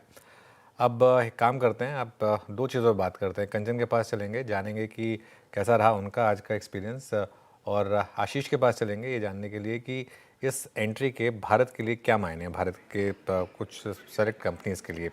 पहले कंचन के पास चलते हैं on location. Kanchan good afternoon, ये टेस्ला के बगल में खड़ी हैं? जी, तो काफी लंबी लाइन सुबह से लगी हुई है लोगों की भी, और टेस्ला को देखने के लिए लोग आई विटनेस करने के लिए इस मोमेंट में यहाँ पे आ गए हैं। टेस्ला फाइनली इंडिया के अंदर मुंबई में पहला इसका शोरूम आ गया है, जिससे टेस्ला की यहाँ पे दस्तक हो गई है। देखिए 2 मॉडल इसके आए हैं, एक रेयर व्हील ड्राइव और एक आया है इसका लॉन्ग रेंज का रेयर व्हील ड्राइव। सामने आपकी टेस्ला खड़ी है। अगर इसके प्राइस रेंज की बात करी जाए तो रेयर व्हील ड्राइव का जो प्राइस है that is approximately around 68 lakh आपको मुंबई के ऑन रोड में पड़ेगा, और अगर आप लॉन्ग रेंज की बात करें तो 78 लाख तक का ये आपको देखने को मिल सकता है। लेकिन इंटरेस्टिंग ये है कि जो ये प्राइस है इसे अगर आप कंपेयर करेंगे बाकी की कंट्रीज से तो इंडिया में सबसे महंगी ये जो इनका मॉडल वाई है सबसे महंगा बिकने वाला है इंडिया के अंदर। ये सेगमेंट वाइज इसलिए लेके आए हैं क्योंकि जो इनका मॉडल वाई है काफी ज्यादा टॉप सेलिंग सेगमेंट में से एक है, इसलिए जो इनिशियल स्टार्टिंग की गई है वो यहीं से की गई है। और अनुज सर, जैसे कि हम सुबह से बात कर रहे थे कि ये फुल्ली ऑटोमेटिक कार है जिसमें आपको ड्राइवर की जरूरत नहीं होगी। इसमें मैं आपको इंटरेस्टिंग चीज ये बता देती हूँ कि अगर इसमें आपको ड्राइवर नहीं चाहिए तो उसके लिए आपको 6 लाख रुपए अलग से भरने होंगे। इसमें अभी ऐसा कोई भी अपडेट नहीं आया, लेकिन कंपनी ने प्रॉमिस किया है कि आगे चल के ऐसा अपडेट आपको देखने को मिल सकता है। कंप्लीटली ये ड्राइवरलेस कार बन सकती है। और एक और चीज, अभी इंडिया में आपको यहाँ पे रेड कलर दिख रहा है, व्हाइट कलर भी यहाँ पे प्रेजेंट है, लेकिन अभी इंडिया में ये ग्रे कलर में आई है। अगर आपको व्हाइट कलर चाहिए, ग्रे कलर चाहिए, बाकी के जो भी आपको कलर चाहिए तो आपको उसमें एक्स्ट्रा कॉस्ट देना पड़ेगा। तो कार तो काफी ज्यादा यहाँ पे हमें अच्छी दिखाई दे रही है। इसका जो एक्सटीरियर है वो भी काफी ज्यादा शानदार है। अगर हम इंटीरियर की बात करें तो वो भी काफी ज्यादा शानदार है। लेकिन हाँ, ये चीज काफी ज्यादा इंटरेस्टिंग होगी कि जो इसका कॉम्पिटिशन होगा इंडिया में वो लग्जरी सेगमेंट BMW और साथ ही साथ मर्सिडीज से होगा, ना तो कि जो एंटिसिपेशन लगाई जा रही थी कि टाटा मोटर्स और बाकी के जो सेगमेंट कार है वहां से होगा। तो कार अच्छी है, लेकिन जो प्राइस रेंज है देखना होगा कि इंडिया इसको किस तरीके से रोल आउट करता है। बिल्कुल, चलिए खैर अच्छा एक बात है वैसे वीरू श्रेया, कंचन ने जो बात कही कि अगर आपको ड्राइवर लेस चाहिए तो 6 लाख और देने होंगे। मैं कह रहा हूँ यहाँ पे लोग कहेंगे हम 15 लाख और दे देंगे, आप चला के दिखा दीजिए ड्राइवर लेस कार और वही तो वही वही मान जाएंगे। वो हाँ। वर्ली नाका पार करके लोअर पैरेल पे आ जाएंगे ड्राइवरलेस। वर्ली नाका या नोएडा भी वीरू, ऐसे मतलब कंपैरिजन तो खैर ऐसा नहीं है कि दोनों नहीं, सिटीज का मतलब। अभी देखिए, अभी तो मुंबई में शोरूम खुला है। हाँ नहीं, बिल्कुल वैसे सही बोल रहे हैं आप, सही बोल रहे हैं। वो ड्राइवरलेस कार वर्ली नाका क्रॉस करके दिखा दे, मैं वो 6 लाख के हमको 10 लाख दे देंगे, है ना, एक्स्ट्रा दे देंगे 10 लाख अगर वो क्रॉस करके दिखा दे। वो कार का वो पूरा का पूरा जो सिस्टम है ना, वो जैसे कहते हैं वो फिल्म आई थी ना, वो हमने फ्यूज कंडक्टर निकाल लिया, वो बिल्कुल वो वाली सिचुएशन आ जाएगी कार की कि मैं पता नहीं आपके चलेगा। कमेंट का वेट कर रही थी कि कब आप फिल्म से लिंक करेंगे। चलिए खैर कोई नहीं। वैसे खैर कार तो शानदार दिख रही है, और कभी अगर चाहा तो मैं कभी अगर कृपा हुई भगवान की तो देखेंगे शायद। आप नहीं लेंगे तो कौन लेगा सर? अभी तो नहीं इसे कार मैं तो खैर वैसे फ्रैंकली बोलूँ ना, मैं तो डेप्रिशिएटिंग एसेट पे बहुत ज़्यादा पैसा खर्च करता भी नहीं हूँ, मेरा तो ये मानना है। चलिए आगे बढ़ते हैं और अब आशीष के पास चलते हैं और जानते हैं कि इस टेस्ला की एंट्री के भारत के लिए क्या मायने होंगे। आशीष, गुड आफ्टरनून, बताइए। Good afternoon sir. देखिए, कार तो सबको पसंद आ रही है, लेकिन एक बड़ा सवाल ये भी निकल कर आ रहा है कि ये टेस्ला के लिए फिलहाल अगर आप देखें तो ज़रूरी है भारत में एंट्री करना या मजबूरी बन रही है? क्योंकि दरअसल अगर आप देखें तो चाइनीज़ गाड़ियों से, चाइनीज़ ईवी से लगातार दुनिया भर में टेस्ला को कंपटीशन मिल रहा है, थोड़ी सी सेल्स भी इनकी गिरती जा रही है। और भारत में तो अगर आप देखें तो 2016 से ये प्रयास करते जा रहे हैं कि कैसे भी करके भारत में एंट्री करें, लेकिन यहाँ के जो टैक्स नॉर्म्स हैं, इंपोर्ट ड्यूटी लगती है, इसके चलते इनके लिए फ़िलहाल के लिए काफ़ी ज़्यादा चुनौतीपूर्ण हो गया और बड़ा डिले हो गया। अब बात यह कि भारत का जो ईवी मार्केट है बहुत तेज़ी से बढ़ रहा है, ये बहुत ही एक्सपोनेंशियली बढ़ता जा रहा है। 2030 तक 10 लाख करोड़ के पार ये मार्केट चला जाएगा। इसका CAGR दिखे 22 से 25% के देखने को मिल सकते हैं, और काफ़ी सारे जो न्यू एंट्रेंट्स हैं ईवी स्पेस में, खासतौर पर पैसेंजर व्हीकल्स में, इन्होंने एक बड़ा फ़ायदा उठा भी लिया। अब जैसे मिसाल के तौर पर अगर आप देखें तो पैसेंजर व्हीकल गाड़ियों की बात करें तो टाटा मोटर्स ईवी में ये अभी भी मार्केट शेयर तगड़ा, हालांकि कुछ ओवर द ईयर्स थोड़ा सा कम हुआ है, लेकिन अभी भी 38% का मार्केट शेयर इनके पास। MG जो कि JSW स्टील के साथ है, इनके साथ JSW के साथ है, 31% का मार्केट शेयर है। M&M 23% है, और Hyundai इनके पास भी 3% के आसपास का मार्केट शेयर फिलहाल के लिए बना हुआ है। मार्केट बहुत ज़्यादा कंपिटिटिव है, लेकिन फिलहाल के लिए जो ड्यूटी लगकर टेस्ला का भाव निकल कर आ रहा है, ऐसा लग नहीं रहा है कि टाटा मोटर्स को सीधी तरीके से कंपटीशन मिलेगा। ये मोस्ट जो हाई एंड गाड़ियाँ जैसे BMW की कुछ EVs हैं, वहाँ कंपटीशन ज़रूर आपको देखने को मिल सकता है, लेकिन ऐसा नहीं है कि सिर्फ कंपटीशन है। फिलहाल के लिए अगर आप देखें तो कुछ कंपनीज के लिए अच्छा भी माना जा सकता है। बहुत लंबे समय से एंटिसिपेटेड था कि जैसे टेस्ला आएगा भारत में, ऑटो एंसिलरी सेक्टर के लिए काफ़ी बड़े मौके बन सकते हैं। सीधे तौर पर ये मैन्युफैक्चरिंग नहीं करेंगे, लेकिन सर्विस तो ये इंडिया में ही करेंगे, इस चीज़ को आपको ध्यान में रखना पड़ेगा। और आगे जाके असेंबली यूनिट भी लगा रहे हैं, तो कंपोनेंट की सोर्सिंग तो होगी, ये बात तो निश्चित ही है। अब इसमें देखें तो जो स्टॉक आप अपने रडार पर रख के चल सकते हैं, इनमें एक है सबसे पहला संवर्धन मदरसन, जहां पर अगर आप देखें तो रेयर व्यू मिरर सप्लाई ये ग्लोबल OEMs को कर रहे हैं, दुनिया भर में जाने जाते हैं। दूसरे नंबर पर आता है फिलहाल के लिए सोना BLW, जहां पर गियर और असेंबली इनकी सप्लाई दूसरी इलेक्ट्रिक व्हीकल कंपनीज के लिए भी कर रहे हैं। बॉश ये भी अनडिस्प्यूटेड लीडर है, एक तो चार्जर्स के लिए, ब्रेकिंग पार्ट्स के लिए, सेंसर्स, इनकी सप्लाई ऑलरेडी ग्लोबल तौर पर देखें तो टेस्ला को करते जा रहे हैं। SKF इंडिया यहाँ पर भी अगर आप देखें तो इनकी जो पेरेंट कंपनी स्वीडिश कंपनी है, ये बेरिंग सप्लाई कर रही है। साथ में अगर आप देखें तो सुप्रजीत इंजीनियरिंग, ये भी जो केबल्स होती है इलेक्ट्रिक व्हीकल्स की, ये सप्लाई करते आ रही है। तो फिलहाल के लिए अगर आप देखें तो माना जा सकता है कि जो OEMs हैं इन्हें थोड़ी सी कॉम्पिटिशन मिल सकती है, लेकिन ऑटो एंसिलरी के लिए एक बड़ा मौका है।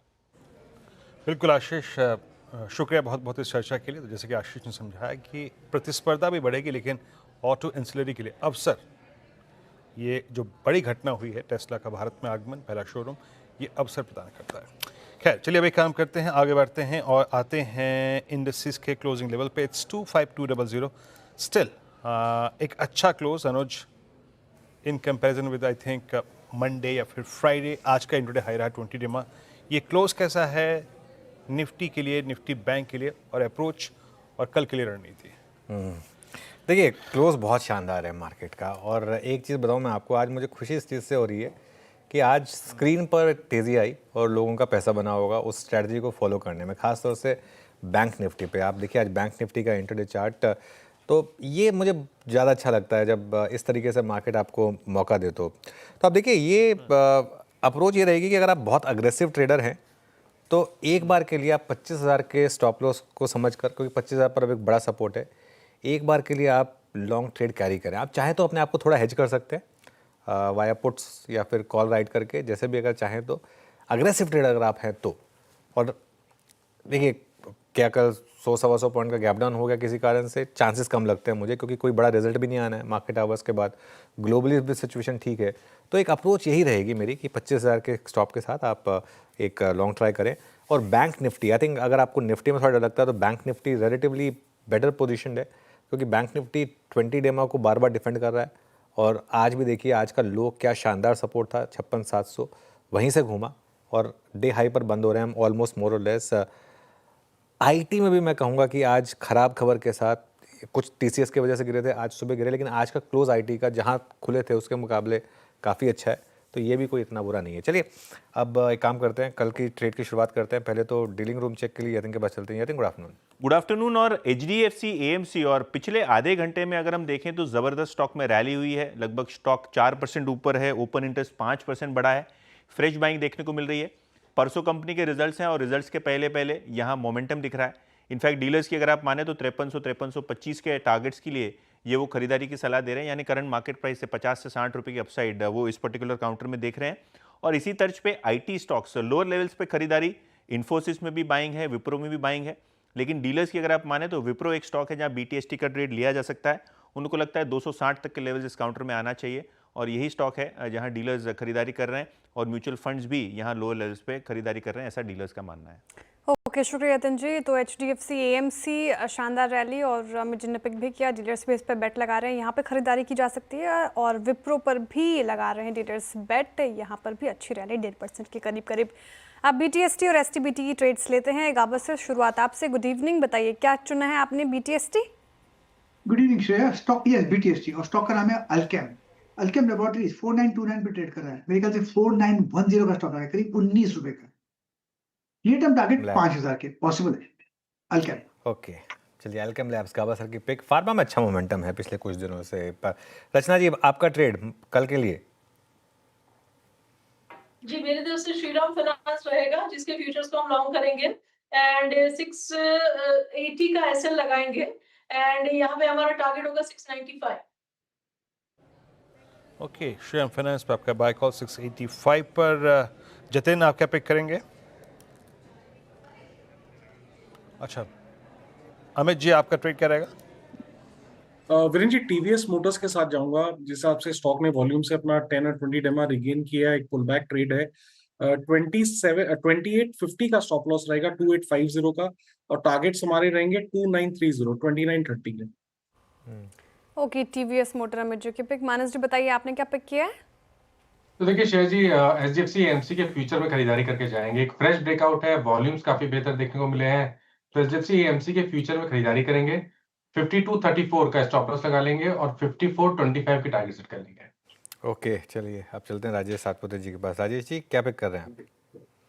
अनुज जी, मैं ट्रेंड लेके जाऊंगा। मुझे लगता है कि यहाँ पे एक थोड़ा रिवर्सल ट्रेड है, कॉन्ट्रा बाइंग अपॉर्चुनिटी आप कह सकते हैं। स्टॉप लॉस होगा इसका 5350 का, और इसका स्विंग का जो टारगेट बनेगा वो रहेगा 5500 से लेके 5540। तो ये इस समय कुछ ट्रेड्स आपके लिए बीटीएसटी, एसटीबीटी ट्रेड्स। अब वीरू के पास चलते हैं आज की मार्केट ब्रेथ के लिए। वीरू, आज तो अच्छी रही होगी मार्केट ब्रेथ? बेहद शानदार अनुज, बेहद शानदार रही। और कल भी स्टॉक फ्यूचर्स में अच्छे शॉर्ट कवरिंग थे अनुज, बावजूद कि हम कल बहुत 25,000 के क्लोज हुए थे। बट जब आज 200 पॉइंट का एक डिफरेंशियल क्रिएट किया है, नो डाउट अबाउट दैट कि आज जो मार्केट ब्रेथ है वो अच्छी है। आप देखिए consolidated figures almost 180, that's good. और 11 में प्रॉफिट्स और कैश में कन्वर्ट करने की टेंडेंसी थी, बहुत कम थी, शॉर्ट 38 में, तो वाकई बेहद शानदार कल भी थी, no doubt about that. Long कहाँ पे थे, आइए देखते हैं। इस स्पेस को मल्टीपल सेगमेंट्स ने, अलग अलग सेक्टर ने डोमिनेट किया। Pyramid pharma, Patanjali foods, HDFC, AMC, PG Electroplast, supreme industries, यानी अगर आप पांचों के पांचों स्टॉक्स को देखें जो टॉप 5 थे वो अलग अलग स्पेस से थे। देन हीरो मोटोकॉर्प, शानदार शॉर्ट कवरिंग, और इनका FY26 का जो आउटलुक शेयर के मैनेजमेंट ने केबल सेगमेंट में किया। इंडस्ट्रीज, बीएससी, क्रॉम्पटन क्रैम्प्स और ये केबल मार्केट थीम ने फिर अच्छा किया, शॉर्ट कवरिंग इस स्पेस में थी। नेक्स्ट स्लाइड में शॉर्टिंग, आयनॉक्सपिन, एचसीएल टेक्नोलॉजीज, आज का accident post earnings, IDFC first bank और मैनकाइंड फार्मा। मैं इसे हमेशा एक अनप्रेडिक्टेबल स्टॉक की संज्ञा देता हूँ। एक दिन बहुत स्ट्रॉन्ग मूव, अगले दिन सिंक होता है। और नायका बहुत दिनों बाद एक प्रॉफिट टेकिंग मोड, सेम इस case with Hindustan copper. M&M financials, Dixon tech और मुथूट फाइनेंस। एक बार डिक्सन का चार्ट चेक लेते हैं। डिक्सन एक पुलबैक जनरेट कर रहा था, लेकिन आज यहाँ पे प्रॉफिट्स कैश में कन्वर्ट हुए। यस, मैं इसे एक बहुत ही हेल्दी डिप मानता हूँ। इसको क्रॉस चेक करते हैं। अमित, आप क्या कहते हैं? आई मीन, ये अपस्विंग शुरू हुआ था 25 जून को और आज हल्की सी कूलिंग ऑफ हुई, मीनिंगफुल कूलिंग ऑफ हुई। बट आप मानते हैं कि अभी भी स्टेबल स्ट्रॉन्ग चार्ट है ये? जी Varun ji, stable strong chart है। पिछले 7-8 दिनों का यहाँ पे अप मूव देखा था, थोड़ा सा पॉज ले रहा है। 10 डेमा इसका लगभग 15,550 के आसपास आता है। अगर वहां पे एक डिप मिले तो रिस्क रिवॉर्ड फेवरेबल हो जाएगा और एक फ्रेश एंट्री बनाई जा सकती है as a buy on dip candidate. Okay, Dixon tech पर फिलहाल ये स्ट्रैटेजी आप अपनाएं बाय ऑन डिप कैंडिडेट के लिहाज से। ये पर्टिकुलर काउंटर ठीक लग रहा है। अब मार्केट का पंचनामा में एक बार टीज ले लेते हैं और सवाल काफ़ी ज़्यादा आ रहे हैं आज के सेशन में। एक बार सवाल आज ओला इलेक्ट्रिक पे ज़्यादा आया है और जिस तरीके से कल रिजल्ट के बाद भी इंट्राडे में उछला था ये 17% के करीब करीब। आज हालांकि मुनाफा वसूली का शिकार हुआ, डे लो के आसपास क्लोज होने की तैयारी। ब्रोकरेजेस मिक्स, एक कहने की 30% तक माफ़ कीजिएगा 30 के लेवल तक दिखा सकता है, वहीं 49 तक के टारगेट प्राइस भी आए हैं। इसमें आप कहाँ स्टैंड करते हैं यहाँ पर? नेगेटिव श्रेया, आज इसको मैं प्रॉफिट बुकिंग नहीं कहूँगा। आप कल जितना गेन किया आज उतना लूज़ कर दिया। आप इसका एक बार ज़रा एक हफ्ते का चार्ट देख लीजिए, उसमें आप ताकि कल का और आज का दोनों का मिलाकर आपको प्राइस परफॉर्मेंस दिखाई देगा। ठीक है, कल थोड़ा सा और ज़्यादा चला था, बस पहले भी चला था। इसका ना 12 महीने का चार्ट रखिए ज़रा एक बार और फिर आप समझिए, आपको चार्ट खुद बता देगा। देखिए क्या क्यों चला स्टॉक, खराब नंबर है, लॉस आया, फिर भी चला क्योंकि प्रोमिसेस कर देगा कि हम यहाँ से बहुत अच्छा आगे करेंगे। यहाँ पर लोगों ने क्या बैठ लिया कि 40 में क्या बुरा है, 40 वाला हो सकता है एक बार के लिए 60 हो जाए, हो सकता है हो भी जाए, वो उसमें कोई बुराई नहीं है, होने को हो सकता है सब कुछ। लेकिन ये एक ऐसा स्टॉक है श्रेया जिसमें लोग फंसे हुए हैं, पता नहीं कब से फंसे हुए हैं। 140, 130, 120 हर लेवल पर लोग फंसे हुए हैं यहाँ पर। और मैं तो हमेशा एक चीज़ बोलता हूँ, इस मार्केट में इतनी चीज़ें हैं ट्रेड करने को, इतनी चीज़ें हैं इन्वेस्ट करने को, क्यों जाना है लॉस मेकिंग कंपनी में? महंगा ले लेंगे भली, लेकिन एक बार प्रॉफिटेबिलिटी आ जाइए, पास टू प्रॉफिटेबिलिटी दिखा दीजिए। इटर्नल का एग्जांपल देता हूँ मैं आपको। इटर्नल पे मैं काफ़ी समय तक नेगेटिव रहा था, उस समय उसका नाम जोमेटो था। 120 से 130 पे मैं पॉजिटिव हुआ था जोमेटो पर, क्योंकि पहली बार वो एबिडा पॉजिटिव हुए थे और उसके बाद से स्टॉक ने रुक कर नहीं देखा, क्योंकि उसके बाद से मैनेजमेंट का पूरा जो फोकस था ना वो प्रॉफिटेबिलिटी पर था। तो इस वजह से तो एक एटलीस्ट कम से कम दिखाई तो दे कुछ कि एक पाथ टू प्रॉफिटेबिलिटी। ये बड़े बड़े दावे करना वो अलग बात है, लेकिन एक प्रॉफिटेबिलिटी दिखाना वो अलग बात है। तो मैं तो अवॉइड करूँगा, मेरा तो सिंपल व्यू होगा कंप्लीट अवॉइड। पर्सनली मैं चाहता हूँ कि ओला सक्सीड करे, क्योंकि एक होम ग्रोन एंटरप्रेन्योर जिनकी मैं इज्जत करता हूँ, मैं चाहता हूँ वो सक्सीड करें, वो अपनी जगह। लेकिन एज अ स्टॉक जो स्क्रीन कर रही है हम उसको रिस्पेक्ट करेंगे। हाँ बिल्कुल ठीक है। दूसरा सवाल आईसीआईसीआई प्रूडेंशियल लाइफ इंश्योरेंस पे है। पर्टिकुलर आज तो इन ग्रीन ट्रेड करें, हालांकि हायर साइड से फिसला ये, और क्वार्टर 1 अपडेट तो ठीक लग रहे हैं। ईयर ऑन ईयर जंप देखें आप तो नेट प्रॉफिट में 34.2% की रही है, नहीं इन रेड आ गया। आप क्या करना चाहिए? आईसीआईसीआई प्रूडेंशियल रिजल्ट के बाद टूटा। देखिए अगर रिजल्ट के बाद टूटा है, और अगर आज कल सुबह ब्रोकरेजेस का व्यू पढ़ लेते हैं एक बार, क्योंकि वो उसके ऊपर भी बहुत कुछ डिपेंड करेगा। इंटरडे में बहुत कुछ होता है, तो मैं इंटरडे के मूव्स को बहुत ज़्यादा नहीं लूँगा। आई थिंक कल का प्राइस रिएक्शन, एनालिस्ट क्या कह रहे हैं, कॉल में मैनेजमेंट क्या कहती है, बहुत कुछ उसके ऊपर डिपेंड करेगा। एज अ स्पेस मुझे इंश्योरेंस बहुत अच्छा लगता है, लेकिन क्योंकि इंश्योरेंस मुझे लग रहा है कि एक ऐसी स्पेस है, हम हिंदुस्तान में बहुत ज़्यादा अंडर इंश्योर्ड है। जैसे बहुत लोग कहते हैं ना कि भारत में जैसे स्टॉक मार्केट में बहुत कम लोग इन्वेस्ट करते थे, ट्रस्ट में इंश्योरेंस में अभी भी हम बहुत अंडर इंश्योर्ड हैं। इस देश में अभी भी बहुत कम लोग होंगे जो इंश्योरेंस करते हैं और जिसकी ज़रूरत है। तो कोविड के बाद एक जैसे फॉर एग्जांपल बहुत लोगों ने इंश्योरेंस ली थी, मैंने खुद ने अपने इंश्योरेंस का क्लेम बढ़ाया, वो कवरेज बढ़ाया था। तो ऐसे धीरे धीरे मुझे लग रहा है कि थोड़ा सा जागरूकता आ रही है। एक और चीज़ मैं आपको बताऊँ तो समय आ गया अब जब लोग इस चीज़ को समझें कि इंश्योरेंस मीन्स प्योर इंश्योरेंस। आप इंश्योरेंस में अगर इन्वेस्टमेंट मिक्स करेंगे ना, वो ना यहाँ के रहेंगे ना वहाँ के रहेंगे। इंश्योरेंस का मतलब होता है प्योर इंश्योरेंस। तो उस हिसाब से आप फोकस करिए। तो मुझे लग रहा है कि यहाँ पर स्पेस में अच्छी, हाँ स्पेस में अच्छी जगह है मेरे ख्याल से। ठीक है, तो फिलहाल 3:35 पर अब नेक्स्ट क्वेश्चन से एड्रेस करेंगे बहुत सारे दर्शकों के सीएनबीसी आवाज़ के सभी सोशल मीडिया प्लेटफॉर्म्स पर, और कुछ और काउंटर्स की बात करते हैं जहां पर अच्छी तेज़ी देखने को मिल रही है। हीरो मोटोकॉर्प डे हाई पर क्लोज होने की तैयारी, ट्रेंड पिछले कुछ मिनटों में हमने डिस्कस भी किया, डे हाई पे क्लोज हो रहा है। आईटीसी में बाइंग है, इसके अलावा सिप्ला सिप्ला इंट्राडे में इसने रिकवरी दिखाई, एक बार चार्ट रखिए सिप्ला का, और हम देख रहे थे कि निचले स्तरों से इसने ठीक ठाक रिकवरी दिखाई। फार्मा सेक्टर के मैक्सिमम काउंटर्स को हमने डिस्कस किया आज। जी शब, मैं एकदम सॉरी, मैं आपको इंटरव्यू कर रहा हूँ। निफ्टी देखिए आप एक बार, पिछले 10-15 मिनटों में क्या मूव आया निफ्टी में एकदम से। देखिए जो हम डिस्कस कर रहे थे ना कि लॉन्ग कैरी करिए आप, और आई थिंक वहाँ से हम करीब करीब 60 पॉइंट ऊपर हो गए होंगे निफ्टी पर अब इस समय 25,222 पर, ये डे हाई है। सेंसेक्स लेकर आइए एक बार ज़रा, 82,650 पर इसमें आपको सेंसेक्स दिखाई देगा। सिर्फ एक चीज़ इसलिए ऐड कर रहा हूँ क्योंकि 2 हफ्ते पहले, पिछले मंगलवार को तो नहीं, पिछले से पिछले मंगलवार को 1 जुलाई को भी ऑलमोस्ट हमने ऐसा ही मूव देखा था, और उसके बाद 1 को देखा था या 8 को देखा था, 2 में से एक, आई थिंक पिछले हफ्ते ही था, 8 तारीख को ही था, हमने एक ऐसा ही मूव देखा था, और उसके बाद एक अगले दिन से फिर मार्केट ने फिर गिरना शुरू करा था। तो इसके लिए बहुत ज़्यादा इसको ओवर एक्साइटेड होकर नहीं देखेंगे, लेकिन जो भी है स्क्रीन में देखिए आप, अच्छी खासी तेज़ी दिखाई दे रही है। और एक चीज़ आई थिंक कुछ हद तक मार्केट ब्रेथ आपको इंडिकेशन दे देती है। कल market breadth towards the end काफ़ी इंप्रूव हुई थी, और आज तो डिसाइसिवली मार्केट ब्रेथ फेवर में रही है ग्रीन के। 2:1 का एडवांस डिक्लाइन है, और मिड कैप इंडेक्स करीब करीब 600 पॉइंट के गेन के साथ बंद हो रहा है। मेरे ख्याल से आज का क्लोज जो है ना एक बहुत शानदार है। कल आपने 25,000 बचाया, आज आप डे हाई पर बंद हो रहे हैं, और बिटवीन येस्टरडेज लो एंड अब आप करीब करीब 200 पॉइंट का क्वेश्चन क्रिएट कर रहे हैं। ये मेरे ख्याल से एक बहुत बड़ा पॉजिटिव है मार्केट के लिए। जी हाँ जी, बस एक लास्ट मेरी तरफ से चार्ट चेक लूना चाहूँगी मैं गाबा सर से। गाबा सर, आपने ज़्यादातर स्टॉक्स आज फार्मा स्पेस से ही पिक किए हैं। सिप्ला में देखिए आज निचले स्तरों से रिकवरी दिखाने की कोशिश की सिप्ला ने, और ऑलमोस्ट डे हाई के आसपास क्लोज होने की तैयारी कर रहे हैं सिप्ला। 0.25% की तेज़ी, इसको कैसे रीड कर रहे हैं आप सिप्ला के चार्ट को? बेसिकली करीब 4-5 महीने से एक साइडवेज जोन पर सिप्ला, लेकिन लोअर लेवल में सपोर्ट है, करीब 1470 के आसपास सपोर्ट है। आज ट्रेड करें 1490, मेरे ख्याल से अपमूव मिलना चाहिए 1510, 1520, ये एक जोन है, वहां तक जाना चाहिए। स्टॉप होगा 1480 का, एक नच मिलेगा तो मेरे ख्याल से सिप्ला ऊपर जाएगा बिल्कुल। एक आखिरी चीज़ जो बची है शो में करने के लिए, वो है बैन अपडेट। एक बार बैन अपडेट बताते हैं आपको। वैसे लगता नहीं कि कोई भी स्टॉक बाहर आ पाएगा, आया तो आरबीएल बैंक थोड़ा क्लोज है, 80% पोजीशनिंग है, ध्यान रखिएगा। ग्लेनमार्क टफ लगता है 84% पोजीशन पर बाहर आना बैन से, लेकिन आरबीएल बैंक में चांस है कि बैन से बाहर आए। 80% पोजीशन इस समय आपको आरबीएल बैंक में बनती हुई दिखाई देंगी, तो लेट्स सी। लेकिन आज का स्टॉक ऑफ द डे रहा हीरो मोटोकॉर्प। शानदार मोमेंटम के साथ ये अब ट्रेड बंद होती हुई, और उसके अलावा एचडीएफसी एएमसी आई थिंक हमने 3-4 दिन पहले स्पॉट किया था, जब वो क्लियरली डेटा आया था। आई थिंक हमारे बिग स्टॉक्स में था, बिग स्टॉक था हमारा 4 दिन पहले, वो म्यूचुअल फंड का डेटा जब आया था कि शायद लोगों का रुझान थोड़ा सा ज़्यादातर एएमसी स्टॉक्स पर है। 4% ऊपर इस समय ट्रेड हो रहा है। अमित जी, एचडीएफसी एएमसी अगर किसी को कैरी करना हो तो कैरी करने लायक है क्या ये? जी अनुज जी, डेफिनेटली कैरी करना चाहिए। स्ट्रॉन्ग स्ट्रक्चर है, ब्रेकआउट विद वॉल्यूम्स हुआ है 52 वीक हाईस के।